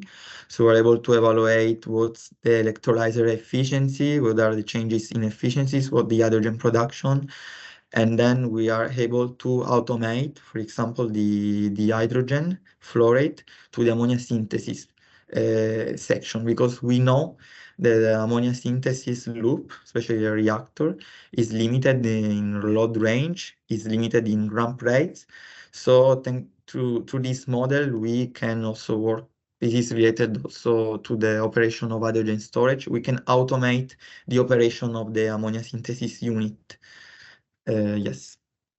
So that's all from my point. So basically, in the conclusion, we know that electrolysis, high temperature electrolysis technologies, basically solid oxide electrolysis technologies, has many advantages, and it can be used, of course, for integration with Power-to-X processes. And of course, the model that we are developing in the project allows for the evaluation of the performance of these systems, and then also to economic evaluation using, for example, different renewable energy profiles that could be, for example, also hybrid energy profiles. And yeah, that's all from my side. So if you have any question, thank you for the attention. Thank you very much, Vito. Any question?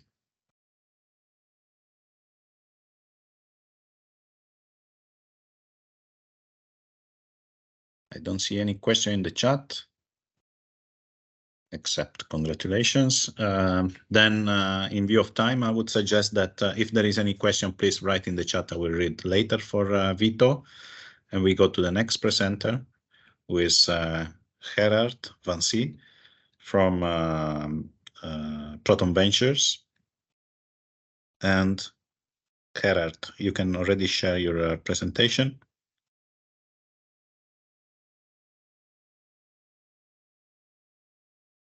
Do you see my presentation? Yes, we can see. I will go presentation mode.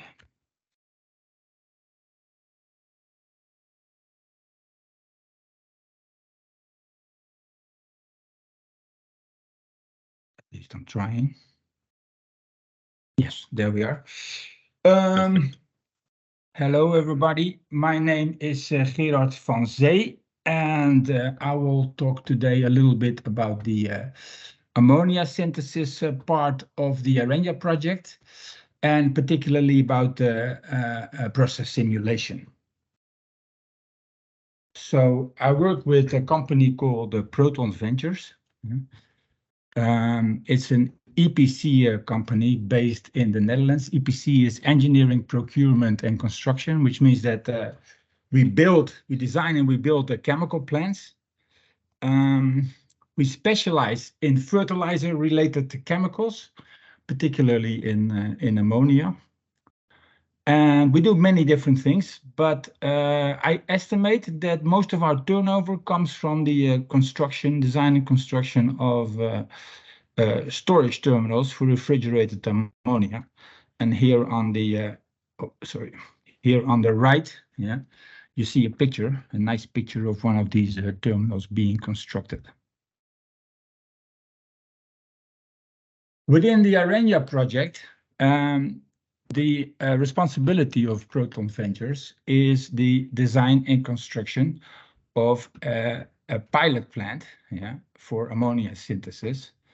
The picture below that, you see our mini ammonia plant design. So the ARENHA pilot plant is similar to what you see there in the picture, but it's smaller. Let's first look at a general schematic of ammonia synthesis according to the Haber-Bosch process, just as an introduction. So the formation of ammonia from hydrogen and nitrogen, here in the top, it's an equilibrium reaction. To make ammonia, we mix hydrogen and nitrogen in a fixed ratio and compress the mixture to high pressure. Yeah. Then before this mixture is sent into the reactor here, we preheat the mixture to a minimum temperature required to start the reaction to activate the catalyst with the heat coming from the reactor. It's a strongly exothermal reaction, so there's a lot of heat being produced. Then the conversion in this reactor is not complete because it's an equilibrium reaction. It's typically around 20%, but it depends on the pressure and the temperature conditions in the reactor.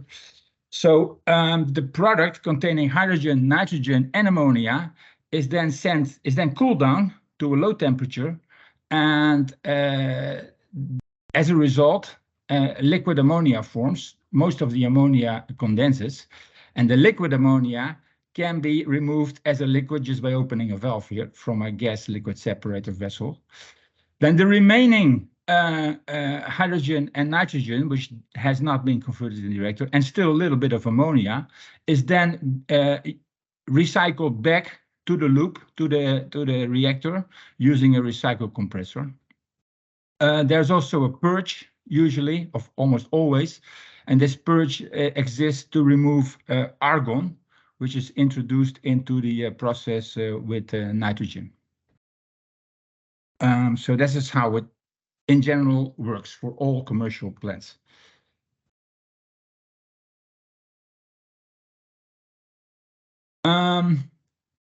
So there are some particularities associated with this process for the ARENHA project. First thing is a very small scale size, just 10 kilograms per day.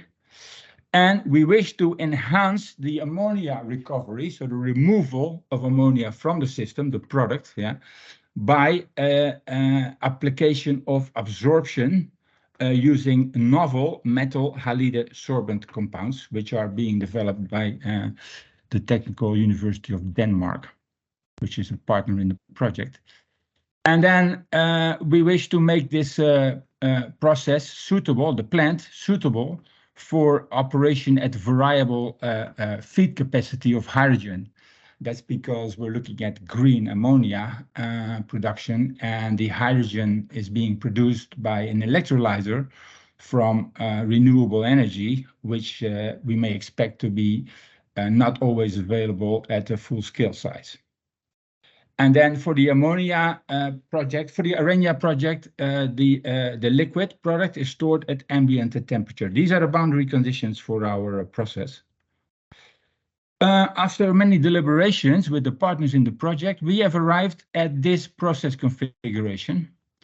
I'll zoom in. It looks very different. It's very similar to the normal regular ARENHA, normal regular Haber-Bosch synthesis process, but there are some differences.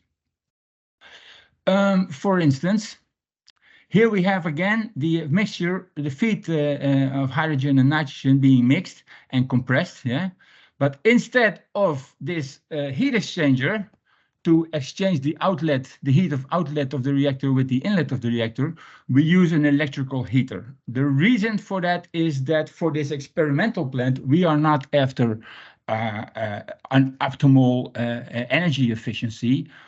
What we want to do is build a plant that is suitable for experimentation. So it has to be flexible, and also the budget is fixed. So we need to save some money in various aspects. And for the same reason, instead of recycling, this is the recycle stream coming from the condenser. Instead of using a recycle compressor, we decompress this stream all the way to the pressure level of the feed streams, and then together with the feed stream, recompress the whole stream to the desired operating pressure. So no recycle compressor. It's very inefficient, we know, but it's more suitable for an experimental unit, and it's required to meet the budget limitations. Then the gas goes into the reactor, and the outlet of the reactor, and this is goes into this absorption section, and this is particular for the ARENHA project. I'll just walk through it quickly. What happens is the hot gas coming out of the reactor, is passed through two absorption columns in series, on the left-hand side. This hot gas removes the ammonia from the spent sorbent material, thereby regenerating the sorbent. After that, the gas is, as is done in the normal regular ammonia synthesis project, the gas is cooled. In this case, we use two steps because it can get very hot here, 500 degrees. So we cool it first with air and then with water. And here the gas, the ammonia condenses. And this is the separator vessel again. We open the valve to remove the liquid from the system. And now the remaining vapor phase goes through another set of 2 absorption columns, and here the ammonia gets absorbed into the column in 2 stages. Yeah, a first column and then an intercooler step, because the absorption enthalpy is quite high, so the gas gets hot. At large scale, it's difficult to cool these absorption vessels. So we use an intercooler. And in the second step, we expect to remove almost all of the ammonia, and this will result in a higher conversion in the reactor and also an opportunity to reduce the pressure, the operating pressure, with the same conversion in the reactor. So this is the idea that we arrived at, and in order to build such a plant, we need to know all the pressure and temperature and flow rates, yeah, and the composition of each of the streams in this process flow diagram. And to get this information, we have to run a simulation, a process simulation. There is one, we use Aspen Plus, is the most common software to do that. As I said, it is required to design all the equipment and select all the controllers, everything else. It's an essential part of the design process. With respect to the reactor in the simulation, we use a plug flow reactor for which we have a kinetics model for a pre-selected catalyst, so we know what the reactor will do. The simulation is by nature steady state, but that brings us to a complication because, as you see in the previous sheet, these absorption operations, they are transient. They change in time. After some time, yeah, these 2 columns, they get completely saturated with ammonia and they break through. So what we do in reality, yeah, then we switch the positions of these 2 columns, yeah, from the left with the right, yeah, in the configuration of the process, not by moving them around, but by valves. So we reroute the streams such that position in the process of these 2 sets of columns are swapped. In a simulation, that is very difficult to do because it's steady state. So we have to find some way to introduce a quasi-steady state operation for the action of the absorption columns in the model.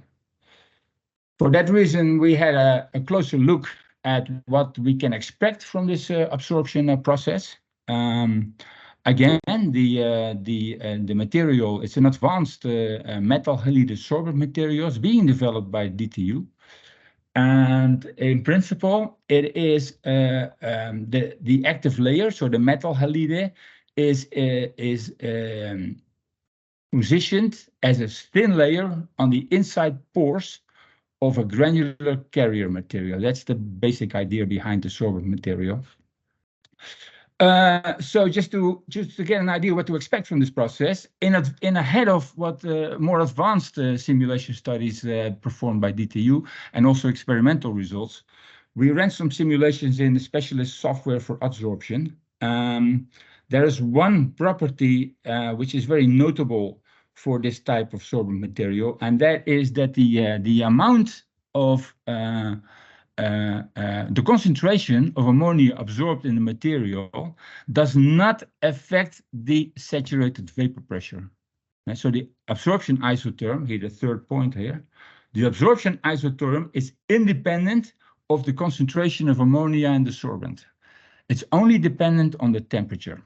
So if we enter all these properties, yeah, including some additional estimated properties which were not available at the time when we were doing this work, we find something very similar to this. And what you see here is the concentration of the mole fraction of ammonia in the outlet of the absorption column as a function of time on the x-axis. Yeah. Typically, what you see is an initial small increase, and then for a certain period of time, the concentration remains constant until finally the column gets saturated with ammonia and breakthrough occurs, and the outlet concentration becomes the same as the inlet concentration. So there is an apparent steady state here. and we want to use this apparent steady state to implement our absorption step in the simulation model for the entire plant. You see the simulation model here in this sheet. It contains all the elements that the ARENHA pilot plant has. There's a compressor here. Yeah. This is the reactor. Yeah. This is the separator. Yeah. And the absorption sections is given here in these blocks. Yeah. And the desorption section, so these are the two columns in series, and this is the desorption, this is the columns on the left side of the previous sheet. And what we've done to implement the effect of this absorption step is we introduce a solid stream, which is entered here at the absorption steps. I'll show you in the next sheet what's inside, but for now it's important that there's a solid stream flowing from they're fed to the absorption units, collected here in a mixer, and then sent to the desorption unit. These are the other two columns in the simulation process. What do these things do? Well, in this sheet here on the bottom, they're all the same, these three blocks. Yeah? What we have here, we have a solid stream going in. We have a stoichiometric reactor, which represents the actual absorption or desorption process, where we bring the solid in contact with the gas stream, the vapor stream. And then what we do is by coding in Aspen Fortran, it's a little bit outdated Fortran, but Aspen still uses it. We code this quasi-steady state equilibrium condition, yeah, for the stream leaving the absorption reaction. So we sort of impose equilibrium, absorption equilibrium, by changing the sorbent flow rate in the system. Then the sorbent gets split from the gas in the separator, and the sorbent is sent in another direction as the gas. And the sorbent, and I go back now to this little outtake of the main process simulation diagram. So these solids get collected and then sent to the desorption unit. The desorption unit, as I said, is the same, but now the sorbent flow rate is no longer a variable because it's fixed. It's coming from the two sorption sections, and we can only vary the conversion of the stoichiometric reactor. And what we need to do is to make sure that all of the ammonia gets absorbed. So we depart from this equilibrium condition in the regeneration section. Otherwise, if not all the ammonia gets removed from the sorbent material, that means we don't have enough heat to regenerate the sorbent before the switchover takes place. That's something that needs to be verified, and that's what this simulation model is suitable for. And we tested various sorbent materials that were considered by DTU, and they all satisfy this condition here. So this is the process simulation model that we've made. It works very well. You know, it's a bit of a shortcut to an essentially non-steady state process, but it converges very well. And also, we feel that we have configured a process that is easy to automate, yeah, and it's very well suitable for experimentation because it's flexible. And with the cost savings that we put into the configuration, we can build it within the available budget. There is, however, more rigorous modeling to be done on the absorption columns because what we've done so far is a little bit rudimental, and this work is being carried out by Anastasia Karavanova at Technical University of Denmark, TTU. Another aspect of the ARENHA pilot plant is the suitability to be able to operate on a variable hydrogen feed flow rate. I think this was also just suggested with in the previous presentation. that there is a limitation expected for the variation of the feed flow rate of hydrogen into the ammonia synthesis project. So we've built a dynamic process model to verify to what extent we can vary the feed flow rate. The big problem with feed flow rate variation of hydrogen is that if the flow rate reduces significantly, then the operating pressure in the loop reduces also dramatically, or it can reduce dramatically. And if you do that on a daily basis, this pressure swing in the equipment, then we can cause damage to the equipment by metal fatigue. So we need to find some sort of control mechanism that allows the system to maintain its pressure while the hydrogen feed flow rate is being varied. We identified 3 different mechanisms to do this. Either we supply nitrogen as excess into the system, so we deviate from the 3-to-1 desired molar feed flow ratio, so we add extra nitrogen to the system to keep the pressure high. Another thing that we could do is vary the recycle feed flow rate. Yeah. However, we cannot test that in the ARENHA project because we don't have a recycle compressor anymore. And a third possibility would be to control the condenser cooling duty or the temperature to maintain the pressure in the system. We tested all 3 of these in dynamic Aspen Dynamics. Here's just the simulation model that we use for that purpose. For the scenario where we use excess nitrogen, you see here the nitrogen feed flow valve.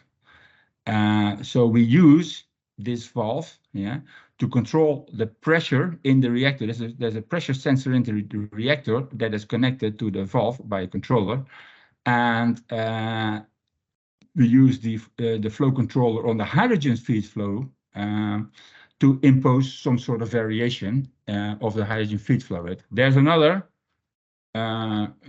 controller here, but that's only for level control in the separator vessel. So this is the principle that we applied to test whether or not excess nitrogen can be used to maintain a constant pressure in the loop.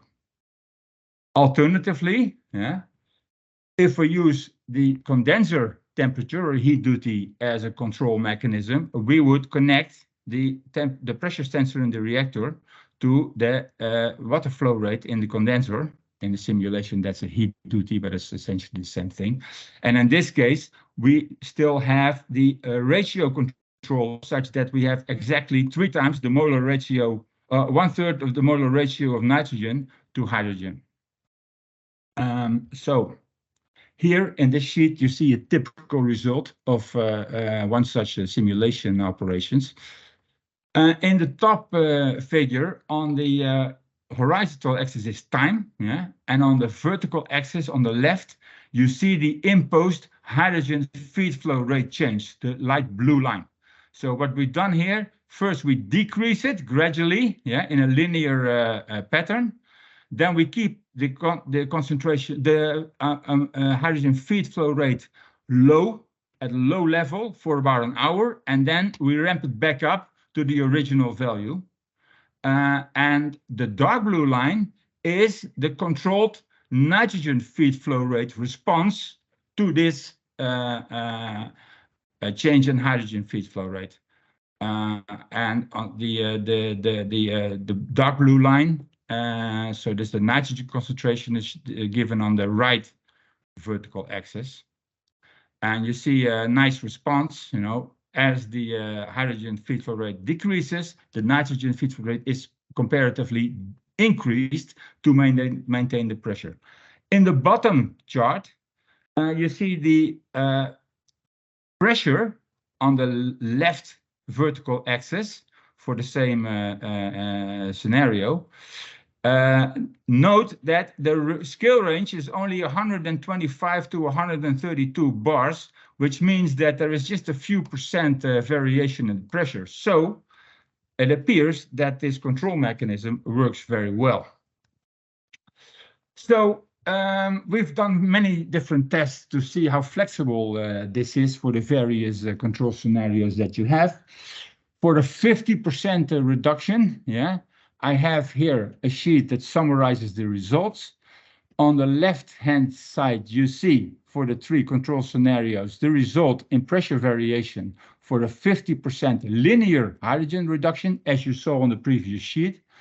And on the right-hand side, you see a sort of worst-case scenario, a 50% step reduction. So it's an immediate reduction of hydrogen. It's not completely realistic, but we are testing here what would be the limit of the flexibility of the system. And both cases, you see there's only a few bar difference, maximum 10 bar for the nitrogen response to 50% step reduction. So it's still very, very limited. Please take care, please note here on the bottom, this is what would happen if you have no pressure control system installed. So we go from 150 bars, almost a 400% reduction to something like 40 bars. So this is completely unacceptable. But this, in all of the different control scenarios, appears to be working very well. In fact, there is absolutely no limitation in the process itself with respect to this hydrogen feed flow rate condition, as long as you use any of these 3 control mechanisms. But there is another limitation to the minimum feed flow rate of hydrogen that we can admit into the system and the change rate of the hydrogen. And that's not so much in the control system, but it's in the compressor. And that is out of reach for us, process designer. It's a property of the compressor. It's specified and determined by the manufacturer of the compressor. There is a way around it. We could use 2 compressors, a big one and a small one, and use them alternatively. Oh, sorry.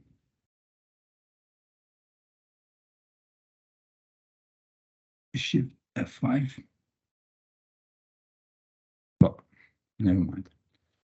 I'm at the end of the presentation anyway.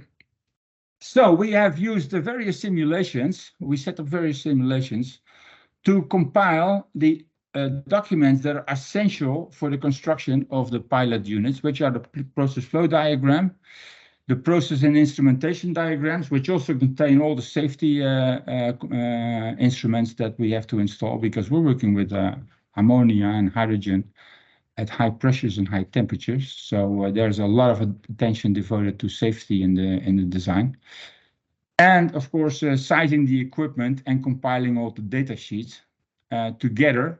This is a package of information that we supply to another company, a third-party company that actually builds the pilot unit.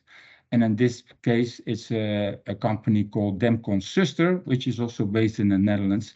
And they are constructing the unit right now.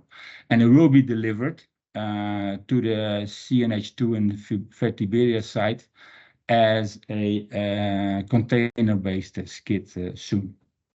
So here my presentation ends. Thank you for your attention. Thank you very much, Gerard, for the nice presentation. So a lot of model before doing a real plant. Any question?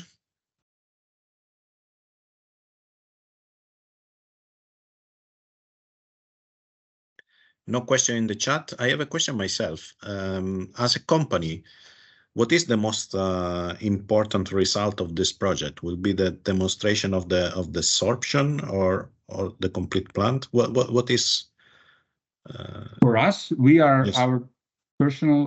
our motivation to join this project is we want to actually see the last thing that I discussed. We wish to see how flexible this plant is, because in my personal opinion, this is the most challenging factor of dealing with green ammonia production is the flexibility of the plant. Also, there are still some questions remaining, and this is what if there's no power at all? Yeah. And these things, I hope that we can learn something from the experimental work mostly to be done by CNH2 on the pilot unit. In my also of course the absorption is also a very interesting addition to increase the effectiveness of the efficiency, if you like, of the. But my personal interest is goes out primarily to the flexibility. Perfect. And something that I think you said during the presentation, this flexibility. The problem is the variation in pressure that the equipment sees. That's the main problem. Yeah, that's the absolute main pressure, because we're dealing here with a pilot plant that is used only for a couple of months, and but a real plant should be used for like 20, 30, 40 years. And this pressure variation is really unacceptable. And you can only depressurize the system maybe once or twice a year, for maintenance. This is how they do it now, and that's a challenge. But as you saw, there is reason to believe that we can overcome these issues. Yeah. Okay. Still no question in the chat. Then thank you again, Gerard. If I receive any question later, I will send to the presenters, and I want to give the floor again to José Luis Viviente for the final words. Thank you, Gerard. Thank you. At first, I would like to thank all the speakers to be available to give the presentations, and also Fausto and Simona for organizing the event. And I guess we plan to have these slides on records in the website, no, Fausto? Yes, we will for sure make the video and put in the website. But I will also ask all the presenters to send me the presentations, and we will also publish that. Okay. And anyhow, you have our contacts and also the email, the websites of the public of both projects. So if you have any questions, you can contact us through the website, or I guess you will know also us, and then you can contact directly, and we will be glad to reply to your questions if you have any question on this subject. Super. Thank you. Thank you very much, José Luis. Thank you all the participants, and see you to the next webinar. Bye. Okay. Bye. Ciao.